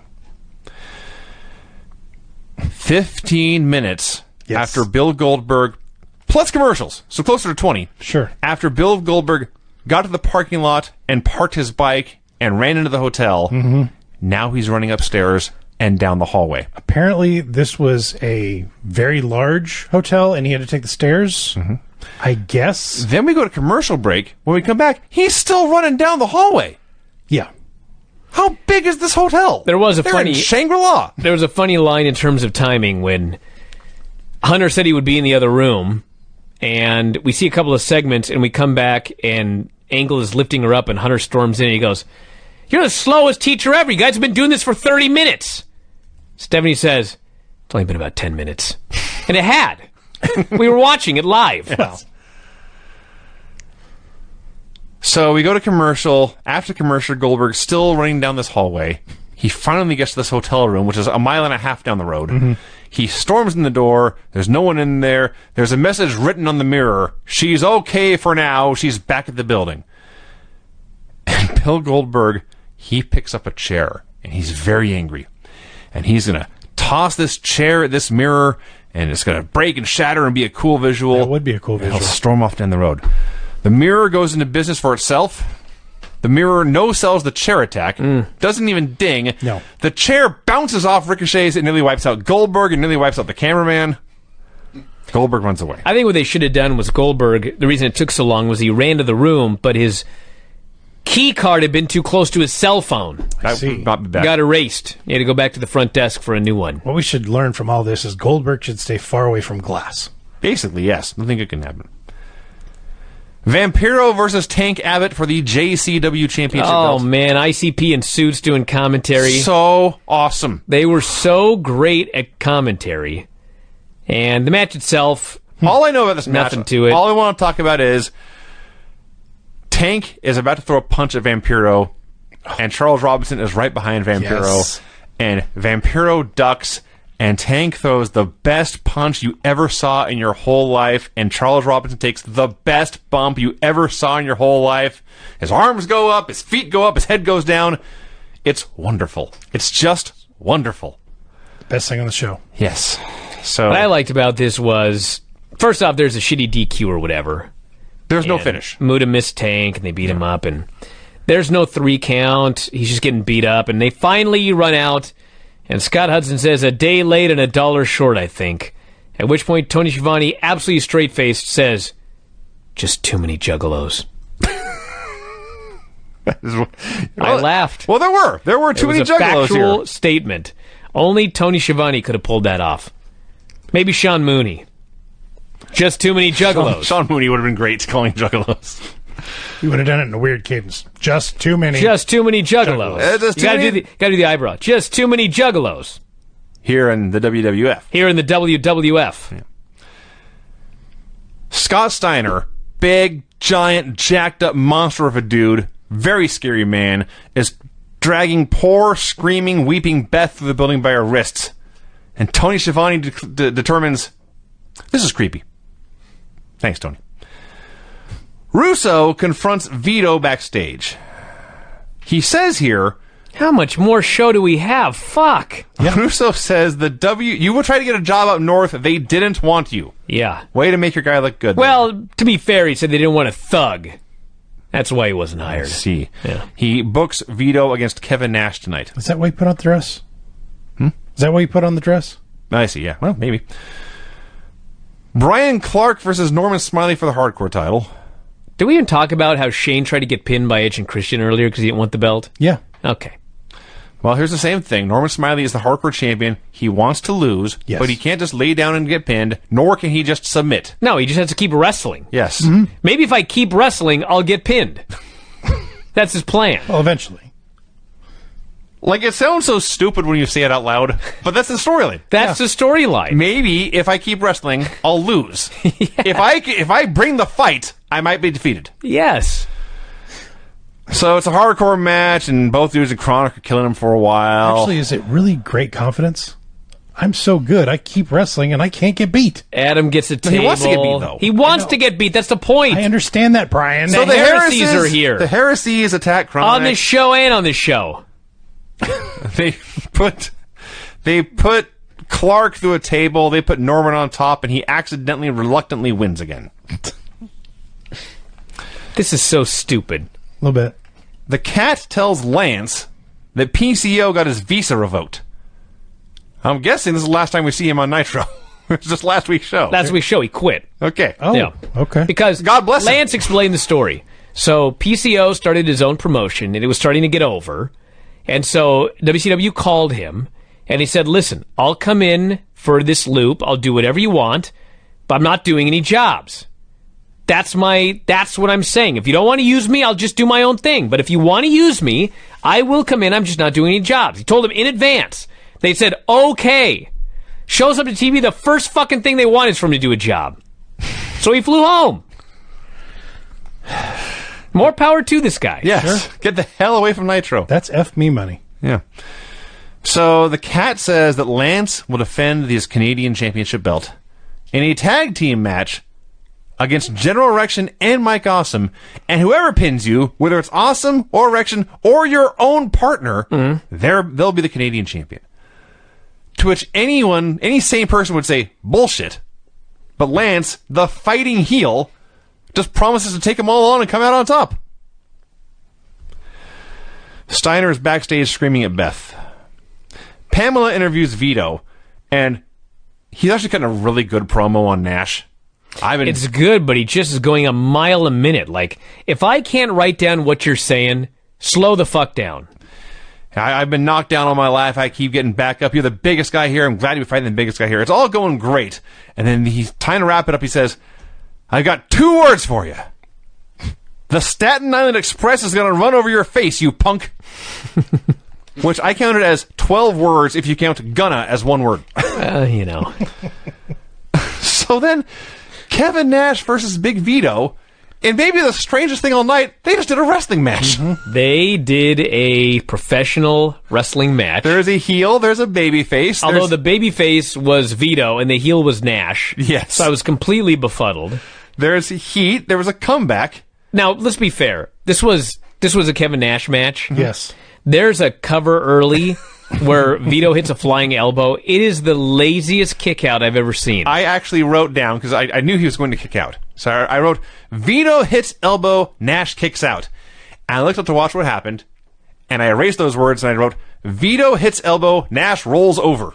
He kind of rolled over. Even that made He me just kind too of much shimmied credit. a little bit, and the ref stopped counting. So then he just lays on the mat, and Vito just hits a bunch of moves on him while he's laying down. Yes. Like, he doesn't even get up. No. It's not like, get up and give me a move. It's like, I'll lay here, hit me with like 5 moves, I'll just lay here, try not to fall asleep, and then I'll make this fucking comeback with my only 3 moves I do in every goddamn single match.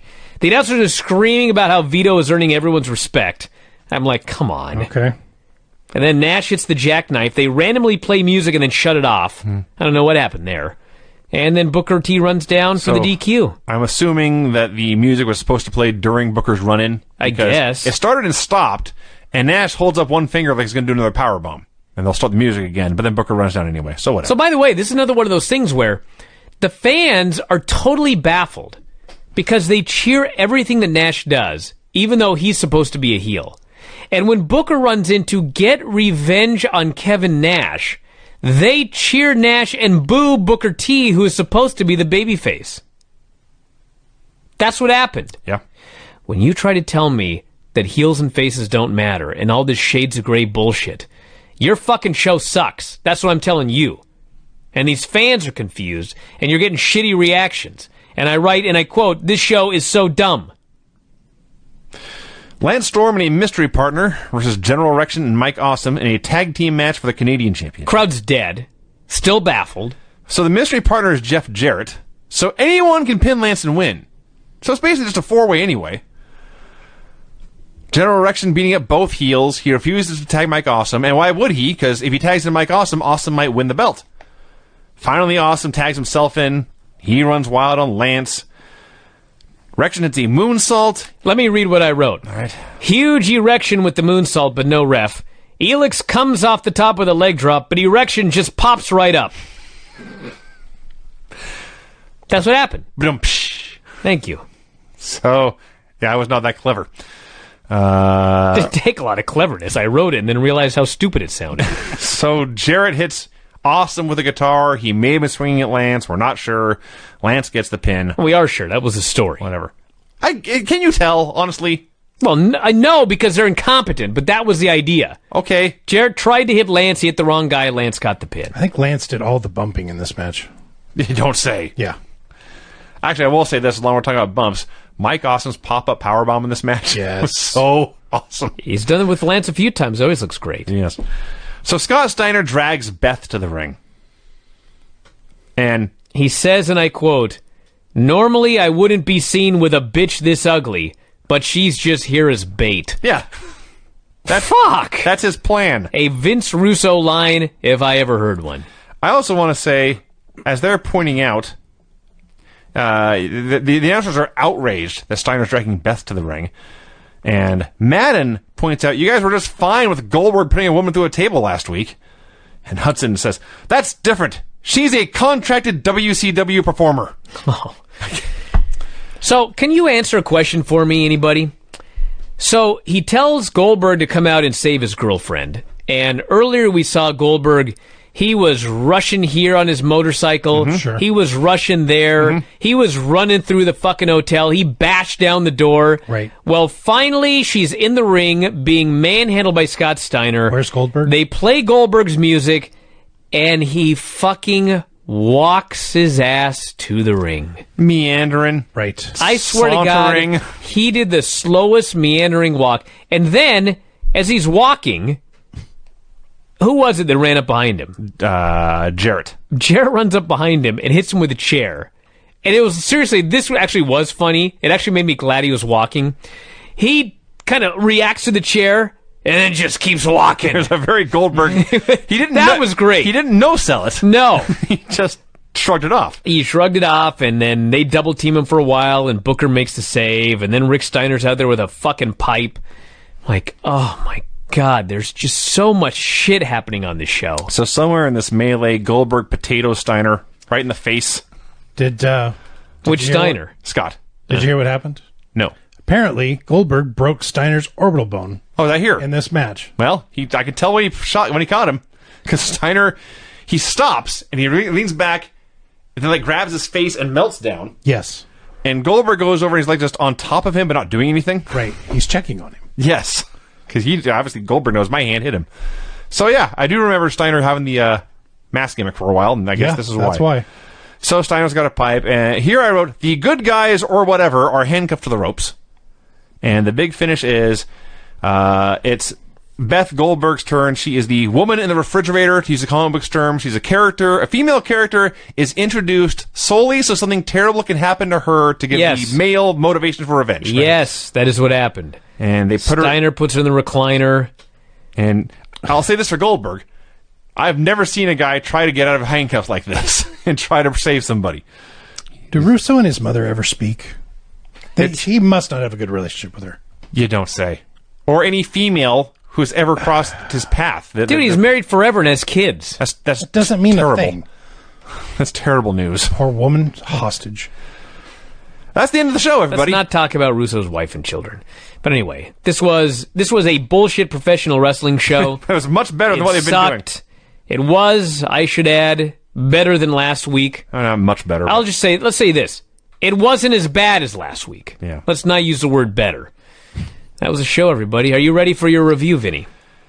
I don't know. I needed to warm up. This is a long one. The finishes on this show were pin after the ref let one guy use a chair, but not the other guy, and then the first guy hit a punch with a ring on.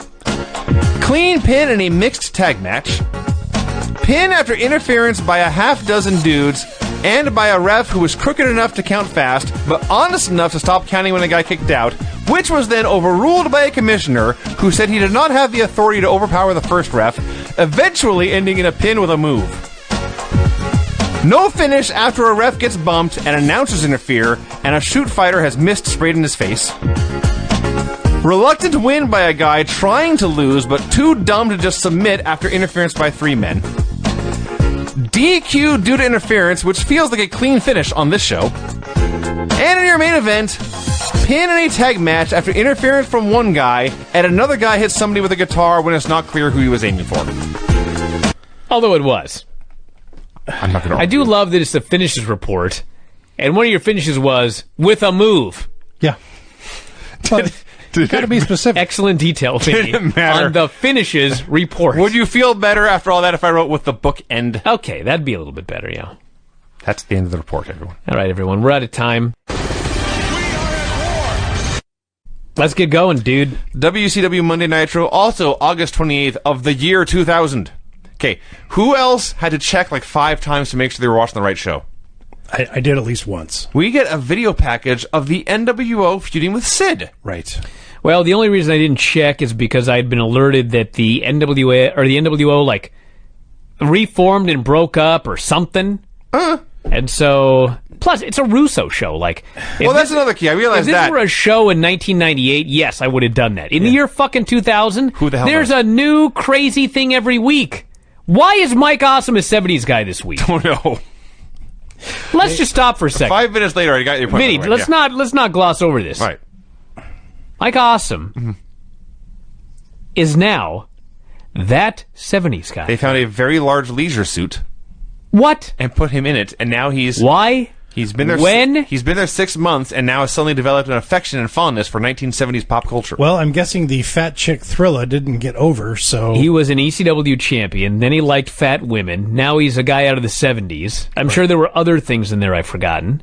Probably did cheerleader. This is gimmick or just something. absolutely, like, mind-boggling to me. Well, you're right, Brian. Okay. It's mind-boggling to anyone I'm with a glad mind. we're on the same page. hey, at least it leads to a clown falling off a bus. That's right. So Steiner, Nash, Jarrett, and Russo all arrive together in a limousine. And here, Brian, is the exact moment I realized, you know what? Everything gets shuffled every week. There's no point in paying attention or bothering to remember. Now, I do believe that when they showed the recap of whatever happened on Thunder, I could have sworn that Bret Hart was also part of this group. Am I wrong? He was all over the video Or, package. so he was. But I think this video package was from years ago.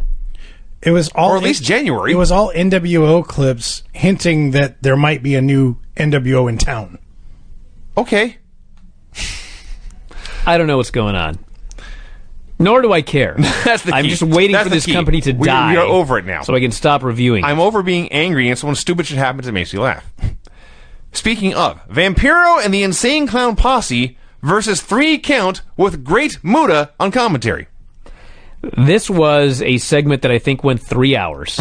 Okay? It may well have. I wrote a lot about it. The first hour and a half, I really liked. They're having a match, and it's a sprint, and there's fucking bodies everywhere, and 3 counts just like flying as high as they can and overshooting their targets and crashing and burning, and That was everyone's having a so good out of time. control. They were 9 count. Muda's doing commentary, and even though he speaks Japanese, I believe that he's doing a spoof of speaking Japanese. Okay. Because just rambling the same phrase over and over again. He's there. You know he's there. And Madden says, Great Muta, do you have anything to say about that move or whatever? And he repeats a phrase in Japanese 3 times, and then he just screams, "Fuck you!" And I thought, what? And I rewound and checked. I'm like 90% sure that's what he said, but he said it with a thick enough accent it fooled the censors. It happened again later. I laughed my ass off.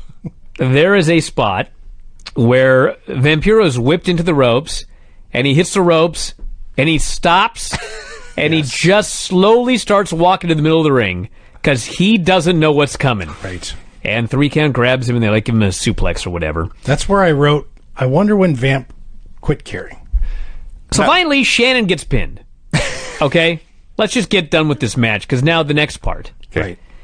So 3 Count just got pinned. And the next thing I know, Tank Abbott is in the ring beating the fuck out of 3 Count. Right. 3 count. The band he loves, right? Yeah. He's a roadie for them, basically. He was trying to be their dance coordinator. Yes. He loves these guys. So then the Dark Carnival begins to beat up Tank, Right. Yeah. and then the Carnival and 3 Count are all beating up Tank Abbott. Right. The Demon Dale Torborg makes the save for Tank Abbott. He did. He gets beaten up by Muta. Yeah, Muta runs in. And then Sting runs down and just starts hitting everybody with a bat.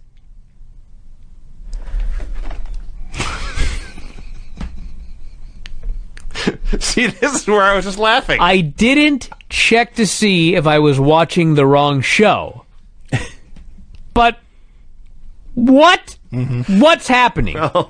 Why is Tank beating up 3 Count? Why is 3 Count beating up Tank? What the fuck does a demon have to do with anything? Right.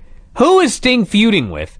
Like, when this was over, I didn't give a shit about anybody, and I actually really liked the match that they had, even though it was a train wreck. What was this? I just want to go back and read 3 things from my note. Now, as I noted, I wrote a lot about this match, so I will not do a full detail, but somewhere in here I wrote after the match, the Clowns won with a Samoan drop and a top rope leg drop, and I wrote, ICP were the best wrestlers in the match. I stand by that. So, in the ensuing melee, as we are trying to figure out who was on whose side, and the announcers are trying to figure out what's going on, Mark Madden says, quote, everybody hates everybody, everybody's switching sides.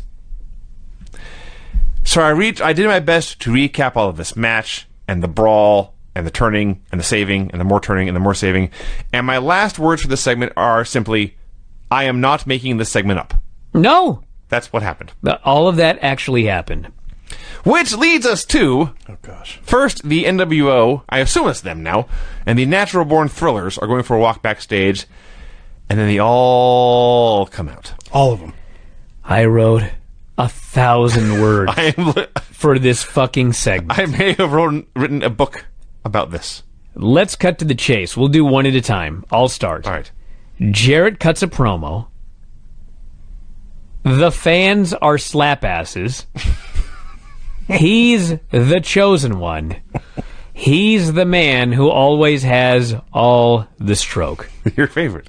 And then he says some other shit. Would you like to do Scott Steiner? Scott Steiner talks about Goldberg and talks about how Goldberg put his hands on one of his favorite freaks, Medeja, and talks about Beth, and he says, and this is a quote, I can shave my ass and walk backwards and look better than your girlfriend. Yes. That made TV. Okay, now it's my turn. Right. Nash says he called himself the Puppet Master. He said every few months he has to sucker people into buying his merchandise so he'll turn babyface. Yes. Yeah. That's what he said. Now we get the real him. Whoop-de-fucking-do. Next is Russo. Russo says, Nash, you will not become the world champion at Super Brawl. Everyone goes, oh my God, what's he talking about? It's because he says you will become the world champion tonight. You will get your title shot, and Jeff Jarrett and Scott Steiner will be the referees. Your turn, Vinny. Booker's out next. Booker comes out. The only thing I wrote down about his entire promo was that his red tiger stripe shirt was the best part of the show. Craig. Cat. Well, first he says there's playa haters tonight. Russo can decide which of his boys gets their ass kicked. All right. Then we have Russo. Tells him to get in the ring. Yeah. Okay. All right. Then we have Shat. Yes. Here, by the way, at this point is where I wrote, this is one segment. Yeah, the cat... We got plenty to go. Yes. The cat comes into the ring, and he tells Russo to get out of town because he's not the boss. The cat this week is very clear, I can book matches, but you, Vince Russo, can't. And last week, the cat told Vince Russo that he is nothing more than a writer. Yeah. And Cat is in charge. Tells Miss Jones to go get his, quote, karate suit out of the car. I believe Cat would say that. That's Guy. Oh, His karate suit. Karate suit. Russo kicks him low. Heels beat up Shat. Heels beat up Booker. Filthy Animals, who are now inexplicably baby faces. I guess. I don't know what the fuck happened. They come down. And then, as everybody is leaving, there's still more. And this is very important. Goldberg appears on the big screen. He is digging a hole in the desert. Right. He says, I am going to take out every one of your goons, Vince Russo. And then I am going to take you, and I guess he's going to bury him into this shallow grave. He said, I'm going to torture you and dump you in this grave. Yes. Now, I mean, I could have sworn that they did an angle last week where Goldberg can't touch Russo. Yes. Or he'll be fired, right? It was 2 weeks ago, but yes. Well, they And brought it then- up on this show. And then the next week they told us that in fact he can't fire Goldberg because the people like him. So just remember that. No. No, you must. I don't want to. Because there's more to come here. It's too much work to remember all the ways they contradict themselves. This is where I did some math. I added up all the names in the first 2 segments, and I counted them. Okay. 28 people appeared on my television in the first 2 segments. Yes. Well, that's about 10% of the number of people they had under contract. I hadn't even thought of that, Craig. We need more people out there. I didn't know there were at least 18 in this segment alone. But yes, all of this happened. The one last detail before we move on. You mentioned, Brian, that Goldberg was digging a hole in the desert. Yeah. Monday Nitro this week hailed from Las Cruces, New Mexico. Well, They went to New Mexico, the middle of the desert, in August. Oh, yeah. And said, Goldberg, dig a hole. And he did. Hopefully they had a digger, I suspect he did not dig the entire hole by himself. but I don't know. It's Goldberg. He was out there in jeans and no shirt with a shovel. Yeah. He shoveled at least one load of hey, dirt. they had a crew put up a cage for a 2-minute Oh! match. No spoilers, Craig. I know.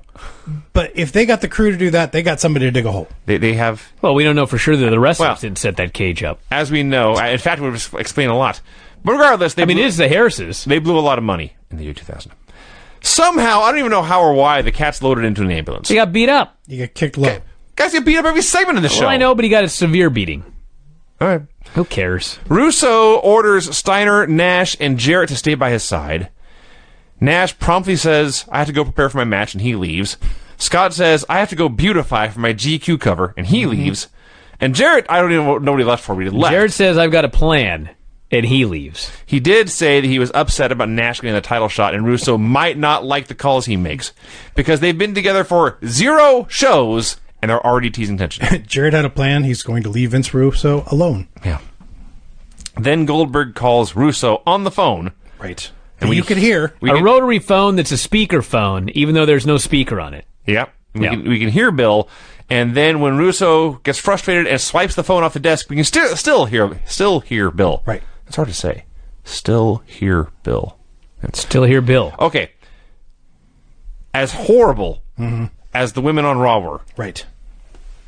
a billion degrees better than the women on Nitro.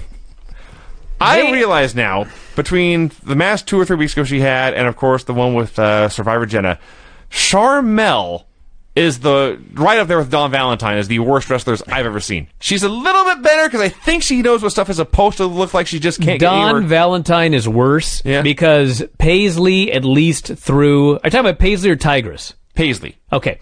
She can throw a few stomps. Okay. That's more than Dawn Valentine can do. Now, she did throw some stomps, but her kick... The match, by the way, is Paisley versus Tigress versus Major Guns. Yep. Tigress distracts Major Guns, and Paisley goes to kick Major Guns in the back to start the match.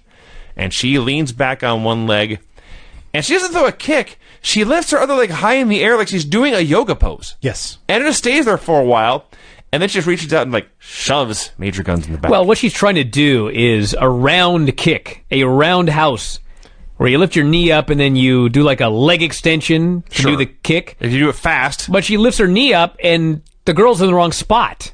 So she lifted her knee up and froze, waiting for her to get in the right position, and then threw the kick. I see. And even then, she threw it very slowly. That's better than Dawn Valentine. So I've just seen the worst kick in Monday Nitro history, and it leads to Tigress doing a cradle and the ref counting 3. Yeah. Okay. They ring the bell. Yes. They announce that Tigress is the winner. And then Tony says it's a 2 count. Right. And they proceed to continue wrestling for about 30 more seconds. And then they all just walk away. Yeah. Okay. The only good thing that I can say about this is that they knew enough to give them 1 minute. Yes. This was legitimately one of the worst matches Yes. of all time. I would say it's the worst 1-minute match ever. Probably. I think I'm confident in saying that. That's probably true. I have seen worse matches that went longer, but this was even those worst matches that went longer. If you took the worst 1 minute out of those matches, probably better than this 1 minute here. Well, you could make the argument that this was the worst match of all time, because at least when a match is very, very bad and it went 9 minutes, it had a lot of time to go wrong. Okay. They just had to do 1 yes, minute, they're they couldn't. their bullshit per minute rate was All-time high. all time Yes. high. If you're grading on a curve per minute, Yeah. this was the worst thing ever. Yes. So the natural-born thrillers are standing outside Vince Russo's office. Mm-hmm. They are bodyguards. They're there to make sure nobody attacks Vince Russo. Right. The filthy animals attack them with mace and other weapons. They lay them all out. They have taken out Vince Russo's backup. Now they can get him. And they open the door, and Conan says, "You need more backup." And he closes the door. The best part was, What is the point of this? I don't know if Russo knew that he could be seen on camera, but he's sitting at his desk. How can you not? He's way out in the distance. Yeah, but the camera's there. And Conan just like pokes his head in the door to yell something. Right. All right. Russo is literally just sitting in the chair, and he's putting his head kind of he's got his hand on his temple or whatever. He doesn't move. Oh. He doesn't react. He doesn't freak out. No. He doesn't say anything. He's just fucking sitting there after his security guards all got beat up. He doesn't sell any fear that Goldberg is busting through the door. I don't think he knew that he could be seen. It's my only conclusion. Probably not. We have Jeff Jarrett's plan unfold. Okay, this was funny. It would get much funnier later. Yes. A pickup truck full of guitars pulls up. Excuse me, a pickup truck full of guitars? There is a pickup truck. Okay. You know, the back by the truck, the bed of the truck. bed, yeah. It's Sure. just loaded with acoustic guitars. Now, here's the funny thing. It's not a new truck. It's not like... Oh, a no, 2000. God, no. This is like a Ford Courier that they pulled out of a junkyard. They pulled this. They probably found it in the desert next to the hole Goldberg was digging and just drove it to the building, loaded some guitars in there. And It's so, like, funny. Let's not gloss over this. So, there were like 2 gimmick guitars in there. yes, But the rest were like real guitars. they got, I don't know, 15, 20 And guitars. I'm and- sure they were not vintage Fender guitars or whatever. No. But they were fucking real guitars. So Yeah. probably every one of them was probably a $150 guitar. At one How point. many guitars do you think were in there? 20 or so. Yeah. Dude, he gets slammed on all those guitars at the end of the show. So, Can you fucking imagine spending all that money on those guitars? And then breaking them.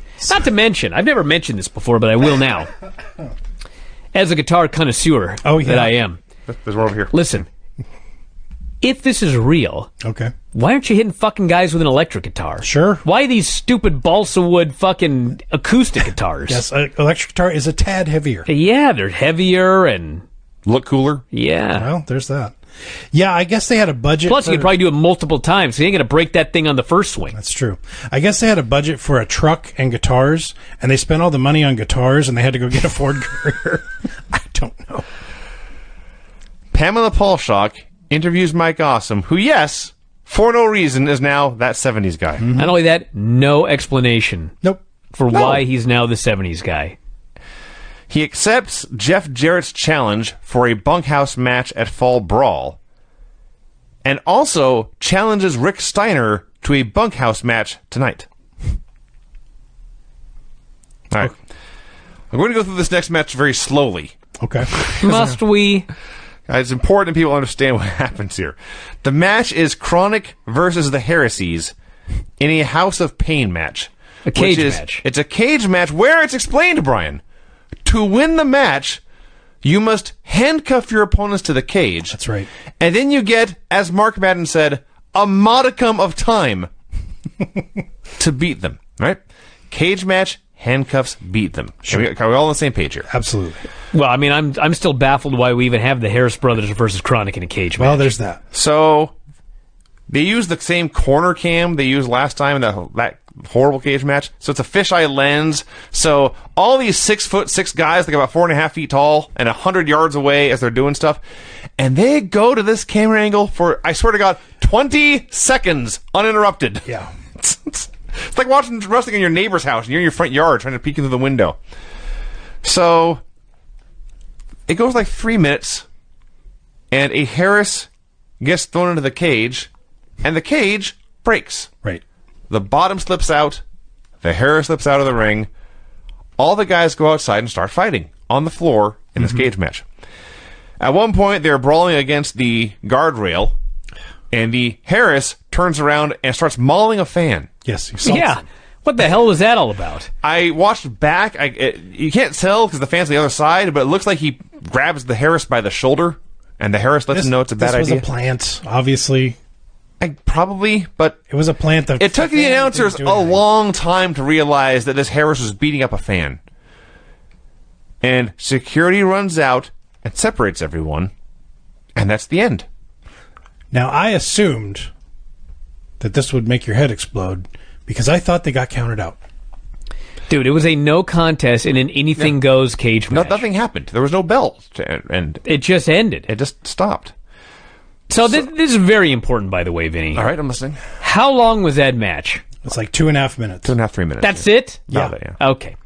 Because next up, we have Lance Storm versus AWOL Right. in his tables match. Prisoner And of War Lance match. cuts a promo, and he challenges anybody in the MIA to a prisoner of war match where the winner gets to take one of the loser's buddies prisoner.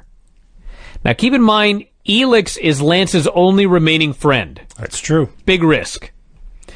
So, huge erection comes out, and he offers AWOL for this match. And if you didn't notice, as AWOL is lumbering to the ring, Lance turns and he alerts Elix to get the table. Now, this is not a Dudley's reference. Right. The reason he did that was, as AWOL is coming to the ring, apparently the ref said, "Go home now." Yep. So my point is, like, I guess the heresies and Chronic went too long. Okay. I didn't see And that we coming. had to cut time from this match. To 0. They immediately drop kick AWOL off the apron through a table. I will add, they still had time for Elix to interfere. And you have never seen a man kidnap a woman faster than Lance grabs Major Guns and drags her ass backstage. This went like a minute. Oh, less than that. maybe. Way less No, than I'm that. talking like beginning to end. Yeah. Like make the challenge. including the promo? The whole thing. Probably, yeah. So, Lance Storm grabs Major Guns by the wrist. They are running to the back. Oh my Yeah. God, sprinting. And Tony Schiavone, keep in mind, she's been kidnapped, all right? I know there's a match stipulation, but she's being taken prisoner against her will. Tony Schiavone screams, "She's with Team Canada!" Let's go to Pamela. Moving on. Just laughing for the show. All I can do is laugh. So Pam's interview Sting. I actually love this promo because, Because it was great. well, Sting is going to face Muta. Okay? Yeah. Sting is going to face Muta. That should be big. Pamela says, "Sting, tell me about facing Muta." Sting tells her about facing Muta. Then, when the interview's over, Tony Schiavone starts plugging matches and then adds as an afterthought, "We'll also have Muta versus Sting later." As if he's making a breaking news update immediately following an interview where they talked about Sting versus Muta. Nobody knows what's going on. No. Not a damn clue. It was a great promo by Sting. Booker T puts on his boots. Yeah, we can't take that off this show. Instead, we got to cut Rick Steiner versus Mike Awesome to 1 minute. They had a 1-minute bunkhouse brawl. Also with a table finish. With a table finish and interference. Now it's a bunkhouse brawl, so fine. But Jarrett runs out, hits Awesome with a bat behind the referee's back in this bunkhouse brawl, and then runs away. Why? There's no rules. Stay there and hit him more. Steiner suplexes Mike Awesome through a table and pins him. This is to set up Awesome versus Jarrett in a pay-per-view match. Kevin Nash versus Booker T with Jeff Jarrett and Scott Steiner as the special refs. Oh, my God. It's Nash versus Booker. Steiner and Jarrett are refs. Exactly what I said. Vince Russo is at ringside doing commentary. And I'm just getting so ready to rant about the heel ref gimmick. And instead, the referee, Jeff Jarrett, starts calling the match down the middle. Mm-hmm. He ejects Scott Steiner. Mm-hmm. Vince Russo is baffled on commentary. And imagine being such a fucking horrible booker that you're baffled by your own booking. Touche. And if you think that I'm being too hard on this, in storyline, Russo is the writer. Mm-hmm. They've established in storyline on this show that he's the writer. That's right. He has written something, and he can't figure out what's going on. So Jarrett is unbiased, and he's calling it down the middle, and they're having this match, and then Steiner comes back, Booker hits the bookend, Russo gives Jarrett the guitar, Jarrett waffles Booker. It was a swerve. Mm-hmm. Okay. I've seen some dumb fucking swerves in my lifetime. Absolutely. Okay? Sure. We all have. This may have been the dumbest swerve I have ever seen. And think about the ground that this covers. Their plan, instead of just fucking Booker T and giving Nash the title, their plan is to make Nash's life legitimately miserable, have Booker T beat his ass like a drum, and then they will screw Booker T. Yeah. Why would you do this? Because you're a moron. Why? Why would you do this? Because I just told you. That's the best answer I have. Because your brain is not working properly. It's at a very low No, my level. brain not is yours, working. Yes. The person who did the show, Brian. It is mind-blowing how little intelligence Yeah. is displayed in the booking of this television program. Mm-hmm. Like, you can think for 1 second and realize how stupid this is. This guy wrote this show for a full fucking week, and at no point during the week did he think about how fucking dumb this idea is. Yeah. I don't know what to tell you, dude. You're having a seizure, I understand. Jesus Christ! Yes, it is obvious on its surface what a horrible plan this is. But they went through with it anyway. Mm-hmm. There, we glossed over because it was already a 40-minute segment. But the promo earlier with the 19 people, Russo at one point pointed to himself and Nash and Jarrett and Steiner and said, "Getting this group together has been part of my 11-month plan." A year? Okay. It took you almost a year. You've been writing for a year, and it took you this long to just put these guys together? Say, Jarrett, you put a Nash, guy Steiner, in a fucking come with 70s me. suit earlier. It seemed like it was pretty fucking easy to do that. You know, the thing about this that really bothers me is, it doesn't bother me, it's just mind-blowing. So, if I'm Vince Russo, okay? If I'm Vince Russo, Okay.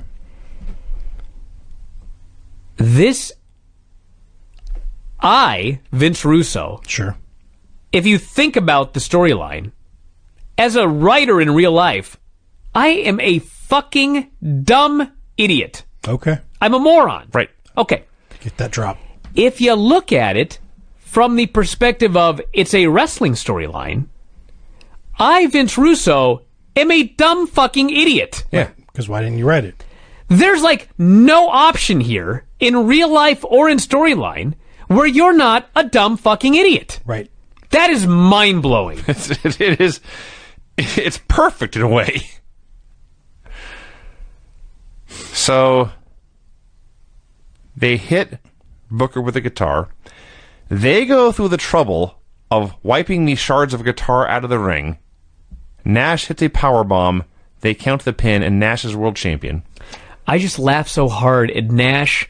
He's like, his hair's all disheveled. He's had a rough night. He's selling it like and I'm just thinking, that was your plan. Yeah. Let's make Nash have a miserable time. We could all quadruple And then team fuck the Booker and guy. pin him in 2 minutes, but we'll let Booker beat Nash to a pulp first. What a bunch of idiots. In storyline, like, what a bunch of morons.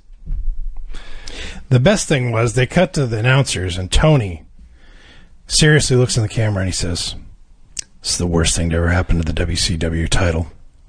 And we've seen a lot of bad things happen." Now, honestly, As if. it's not even on the radar of terrible things to happen to the WCW title, but it was a funny line. I will just say that every time Vince Russo calls somebody a hornyacker, I do laugh. Same. Without fail. Same. That's not the main event, everybody. That's Oh, no, hell no. There's so much more to come. There's an hour left of the show. The NWO is celebrating backstage. We're way behind here. We better get going. Kevin Nash grabs his belt and announces he's going to go leave to eat a little Korean. To which Scott Steiner says, I got that. Booker is then leaving. He's just given up. He's leaving. He says, there's no way I can win this war. Huge erection tries to get him to stay, but he blows him off. I see what you did there. And then Goldberg arrives, and he commands Booker to not leave. And Booker stays. Yeah. Shane Douglas is in the crowd cutting a promo. They re-show Billy Kidman being hanged. Yeah, so what actually happened, the reason he got hanged was Tori, he was standing on a chair as Douglas was putting the thing around his neck. And I guess she kicked the chair out before he had a chance to really get a good grip on the noose. Oh, jeez. And so, I mean, inadvertently, Tori almost killed Billy Kidman. That would have been bad. That would have been tragic, actually. So, speaking of tragic, Shane Douglas challenges Billy Kidman to a scaffold match. Can you imagine? No. Then, here in the crowd, Crowbar attacks Shane Douglas. Sure. Crowbar. Have they been on TV together one time before? Well, I think the issue is we got to find someone dumb enough to take a bump off the balcony through one table. Now they had Crowbar. They had to have done this because Shane did the big fall the night before on SummerSlam, right? Oh, no. Shane Douglas. Well, I mean, that may be... Here's the thing. It actually makes sense, as much as I hate to say it. They wanted to do a scene where somebody took a big bump off something high because they're building up a scaffold match. Okay. That was the point of this guy taking the bump off the thing. So Crowbar attacks Shane. Crowbar is distracted by something we can't see. Was Daphne. We are later told that Daphne and her new boyfriend are there. Reno. I don't know. What the hell's happening? I'm trying to figure out why Crowbar is attacking Shane, why he's being distracted by somebody we can't see. Shane Douglas body slams Crowbar out of the balcony through the air through a big giant gimmick table spot down below. Then Shane Douglas goes down to beat up Crowbar and also beat up Daphne. What in the hell I don't is know happening? what's going on. Shane Douglas then takes Tori and her pants to the ring. Tori's pants render this show not the worst show ever. Absolutely. So many catcalls by the New Mexico fans, and Douglas issues an open challenge. This segment's not over. Now, before we get to that, there was one funny thing, and that is when Douglas shoves down Daphne, Tony Schiavone says, WCW does not condone Shane's actions. He's an idiot is what he is. Okay.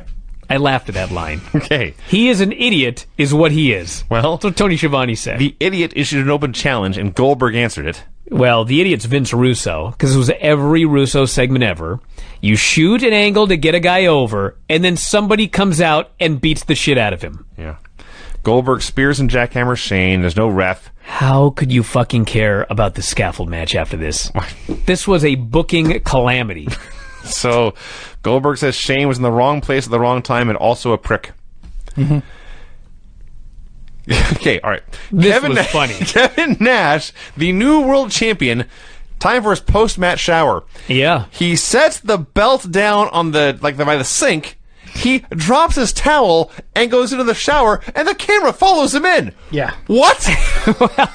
The best thing about this... I know what the best part is, Okay. but I don't want to gloss over this, Brian. Well, this is ridiculous. The camera decided to follow the world champion as he stripped, allegedly nude, and took a shower. Well, yeah. So, he walks in. Might be a DVD coming up. I guess so. He walks in, and they try to, blur his ass. Yes. But they do a bad job. Yeah. He's wearing khakis. You Right. clearly see him wearing these slacks. In the shower. Just fucking howling. Booker comes in, he grabs Oh, the belt, God, he yes. beats up Nash from behind, and he says, "You better watch your ass, sucker." I'm like, well, they blurred his ass, but he's definitely wearing pants in the shower. That's weird. What's weirder than I think that? that's more weird than the guy following him in. Maybe. Maybe the cameraman was like, he's going in the fucking shower with pants on. Like, I need to Follow- film I need this. to document Document this. this. Yeah. And then allegedly Booker T attacked a naked man. No, he had pants on. I understand that. But we're not supposed to think that, Brian. Right. Well, I mean, we are supposed to think that because I could see his pants. Well, but no, they didn't want you to see his pants. That was unintentional. Well, no, I'm sure the issue was the pants had a brand name on the back, and they had to blur that out. You think so? Yeah, it probably said, like, Levi's. I think we were supposed to think Kevin Nash was nude. Well, of course we were, but this TV is stupid. So Russo is very upset that Kevin Nash has been attacked naked in the shower. He's very upset, and Steiner says, I'll be back. No, it gets better. Russo is worried that Goldberg is going to kill him. When Steiner says, I'll be back, Russo freaks out and says, no, don't go. And he touches Scott Steiner. Scott Steiner cuts the scariest promo on Vince Russo ever. He goes, if you ever touch me again, I'm going to shove this pipe straight up your ass. And Russo's like, holy fuck. The guy that stands up to everybody, by the way, he's scared. Oh, yeah. And then Steiner leaves. Miss Hancock and David Flair are getting married in 2 weeks. Whoop-de-doo. Jeff Jarrett versus Big Vito. A fucking wrestling match occurred on this show. Well, they had to give him 10 minutes. They had to cut Lance's time. I'm watching Vito get near falls and Jarrett. I'm like, what is going on? And then Jarrett counters the Big Vito special. That's his move. I was unaware of that. The Big Vito the Big special. Vito special? Big Vito's finish is the Big Vito special. And Jarrett turns into the stroke and pins him. Okay, great. They go to commercial. They come back. Jeff Jarrett is in the parking lot. He's out again in the New Mexico sun. He got out there quick. They had a commercial Like, break. he beat Vito and thought, I need to go to my truck full of guitars. Right now. He's muttering something about, I've got a plan for Goldberg. Wait until he sees this. He gets to the truck full of guitars. At some point, that 70s guy, Mike Awesome, went out in the New Mexico sun, buried himself under a pile of guitars, and laid in wait. And when Jarrett goes to grab a guitar, Austin does the roar spot from the pile of guitars. Guitars go flying everywhere, and he jumps out and beats Jarrett's ass. I may have laughed harder at this than I did at Max Moon's jetpack on Sunday night. No, that's impossible. I was there for that one. He was hiding under guitars. He beats him and beats him. He goes over to slam him into the truck full of guitars. I don't think he got it all the way in. I think Jarrett's head hit the tailgate. I think Jarrett's head hit the tailgate because you just hear Jarrett go, oh. And that's the end. I howled. I won't lie. That was funny. This was funny, Brian. This is a funny, bad episode of Nitro. You go back in the arena. I was horrified to see Mike Sanders at a microphone again. But I will say this, he was much better this week. I'm telling you, he was an all right talker. He was much better this week. He challenges the Filthy Animals to a 5-on-5 elimination match. And I'm thinking to myself, are there 5 guys in the Filthy Animals? So here's the 5 guys the Filthy Animals had. Rey Mysterio Jr., Juventud Guerrera, Disco, Conan with a torn biceps, and Tigress. Excuse me, Tigress? Right. Tigress. Wow. In there against all these 6'6", 300-pound guys. Now, aside from Tigress, I can't believe I was actually analyzing this match, but all I could think was, you actually have 4 veterans. I won't count Tigress. You have 4 veterans in there with all of these green-ass noobs, and, like, this is what you should be doing if you're trying to get new guys to learn. Sure. They should have been going out on the road 4 days a week with this match, and these guys would have got fucking good. Absolutely. Well, they wrestled. I saw how much time was left and knew this wouldn't go long, so I was timing the eliminations. Roughly 4 minutes in, 8 guys all got counted out at once. Yes. Excuse me, Vince, what happened? I'll say it again. Roughly 4 minutes in, 8 guys all got counted out at once. 8 countouts at An once. octuple count 8 out. men all got counted out. This left Mike Sanders and Tigress the legal participants. They wrestled for 1 more minute. Tigress hit the Bronco Buster in the corner, or as she calls it, the face full of stuff. And Mike Sanders no-sold it, hit his neck breaker and pinned her. Okay. Yeah. Goldberg, like a dick, attacked Scott Steiner from behind with a pipe. Vince Russo, an Italian... Okay, I love this. Okay. I love this segment. He has no more backup, and he needs to be saved. So of all people, he sees Vito leaving, and he runs up and he says, Vito, I'm sorry for everything I did last week. I apologize. Will you please not leave? Will you please stay and protect me and make sure that Goldberg doesn't kill me? And I'm expecting Vito to just say, hey, fuck you, and leave. But instead, Vito gets a very serious look on his face, and he says, "Buddy, whatever you need." And then he grabs Vince Russo's face, and he kisses him right on the lips. Yeah. And Vince Russo is somewhat taken aback, but for some reason, he doesn't even know what's fucking going on. I knew what was going on. Mm-hmm. The announcers knew what was going on. Everybody except Vincenzo Russo The writer. did not know what was going on here. The Right. Italian from New York Yes. did not understand that the other Italian from New York was giving him the kiss of death. Yes. And so they cut to Tony Schiavone, who is also an Italian. I don't think he's from New York. But he knew what the kiss of death was. He called it the kiss of death. By the name alone, that should have explained everything. But no, Vince Russo, in storyline, is the dumbest motherfucker alive. Oh, yeah. I love that segment, though. I thought Vito was awesome. in Vito's that really segment. good. He was great. So Russo and Vito go to the ring. Russo calls out Goldberg, threatens to fire him. This same storyline. If you can fire him, just fire him. Well, Vinny, he can't fire him. They made it abundantly clear last week that the fans love Goldberg. So it's an empty threat. So Remember Brad Siegel? Brad Siegel. Because he's a dumb motherfucker and he can't remember his own fucking waste my time. booking. Don't waste my time. So Goldberg gets in there. Russo's playing all tough guy. Dares him to attack. Orders Vito to attack. So, of course, Vito takes a stick and beats the hell out of Russo. Yeah. And then Goldberg, who I guess, I will say this, attention to detail, Goldberg never touched Russo. No. He ordered Vito to carry Russo away. So, like, if you're a fan of Goldberg, I mean, quite frankly, you have to ignore the fact that he's also a fucking idiot, because it was made clear last week that Russo can't fire him, but he's still not laying a hand on Vince Russo. So as Vito carries Russo to the back, we got to the announcers for a while, and they're talking about the kiss of death and Russo and Goldberg and whatever. And in the background, one of Kevin Nash's, can I still say cougars? Is that an acceptable term? Sure. A Kevin Nash fan stands behind Tony Schiavone with a sign reading, "Kevin from Heaven." I laughed. Clever. I laughed at the show, Brian. I laughed at the show. Hey. Sting versus the Great Muta. They're brawling everywhere. They brawl down to the ring. They brawl back up the ramp. There's a great line by Tony Schiavone as they leave the ring. Tony Schiavone says, and I quote, "Out to the rail of pain, go Muta and Sting." I'm glad you mentioned this because during I forgot to write it down at the time. I forgot to mention it here. During the Harris fan thing at the guardrail, the safety barricade or whatever. Yeah. Mark Madden said they shouldn't call it the safety barricade. And Tony says, "What should they call it?" And Madden says, "They should call it the rail of pain." Wow. And Tony Schiavone stuck that in his back pocket. That's great. And saved it until Sting and Great Muta were brawling out wow, there I an did hour not later. notice that. Yes. Excellent callback, A Tony. great callback because, Brian, this is a funny show. So they brawl up to the stage, and now Vampiro and the clowns are like behind the screen. Dude, when I saw Vampiro, I was like, this had to have won worst feud of the year 2000. So I went to check, and in fact, it didn't. Hulk Hogan versus Kidman won the worst feud, That was awful. which was a fucking horrible feud. But my God, honest to God, Hogan and Kidman only feuded for like 2 weeks, and it was just shit, and then it was just over.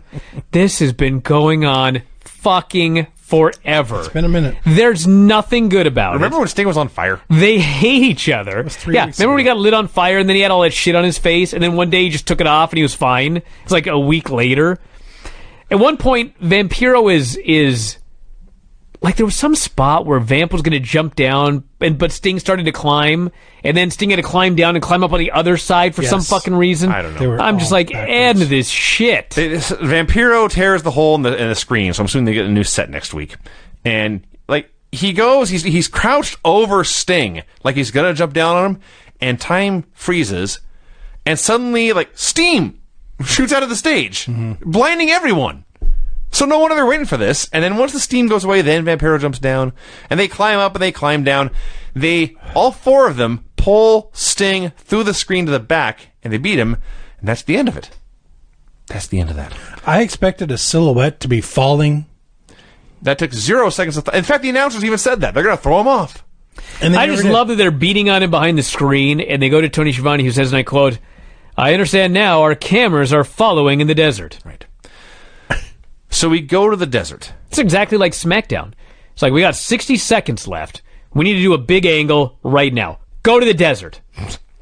So there's Goldberg, a truck, Russo's in the dirt, and Goldberg looks up, and Bret the Hitman Hart has driven there. Now, in storyline, this does make sense because, as we'll see, he was Russo's ace in the hole. So he was with Russo the entire time. Okay. But Bill Goldberg sees that Bret Hart has driven from the tundra of Calgary, Alberta, to Las Cruces, New Mexico, and thinks nothing of it. Yeah, nary a question was asked. Look, it's Bret Hart. Hey, let's think about the fact that they're in New Mexico, and we didn't know Goldberg was digging a hole until 2 hours ago, and somehow Bret has gotten to the desert. Bret has been, because in storyline, Brian, Bret has been following Russo all day.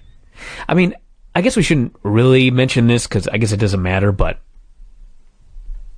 this show, at this point, it was 10 o'clock in the evening. Yes.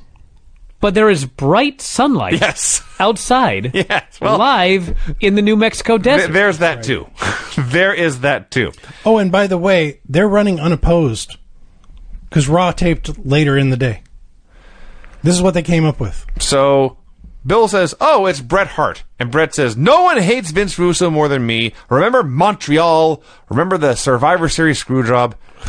And he shakes Bill's hand, and Bill, who is in fact the dumbest motherfucker alive, says, "Here, Bret, hold this shovel." No. Yeah, No. They needed to enlarge the hole. He tells Bret, go dig more. Yeah. Hole's not deep enough for This this show's so bad. skinny fucking guy. Dig that hole deeper. He hands a shovel to Bret Hart and then turns his back so Bret can waffle him from behind and then say, "You like ending careers, Goldberg, I like to end careers too." And that's the end of Nitro. You know, I wrote bad show, not the worst ever. But I mean, it was a very bad show. Horrendous show. It's horrific. But I maintain it's in the so bad you can laugh at it zone. Yeah. So anyway, I watched a little bit because I was finishing my notes. The next show came on. And they're beginning to build up another triple cage match. Yes. Gosh. Which is, in fact, a historic match. Oh, it coming is. up It is. next month. Yeah. Can all look forward to that. Vinny, we must do the finishes report here. We must. Yeah, good luck with this. We must. We've gone way It was too a long. challenge, actually, just to figure out what the hell to write down. The finishes on this show were clean pin that didn't count, but then I guess it did. Apparently, a double count out in a House of Pain cage match where you were supposed to win by handcuffing your opponents and beating them. Pin after interference in a bunkhouse match. Pin after a crooked ref who everyone knew was crooked pretended he was not crooked for some reason. And then turn crooked. Clean pin. Octuple count out and then a man pinning a woman in an elimination match. And then no finish when one man is kidnapped by clowns and dragged behind a screen. Bad. Like wretched. Yeah. Not a good show, everyone. No. Yeah, don't watch this. I saw the thumbs down.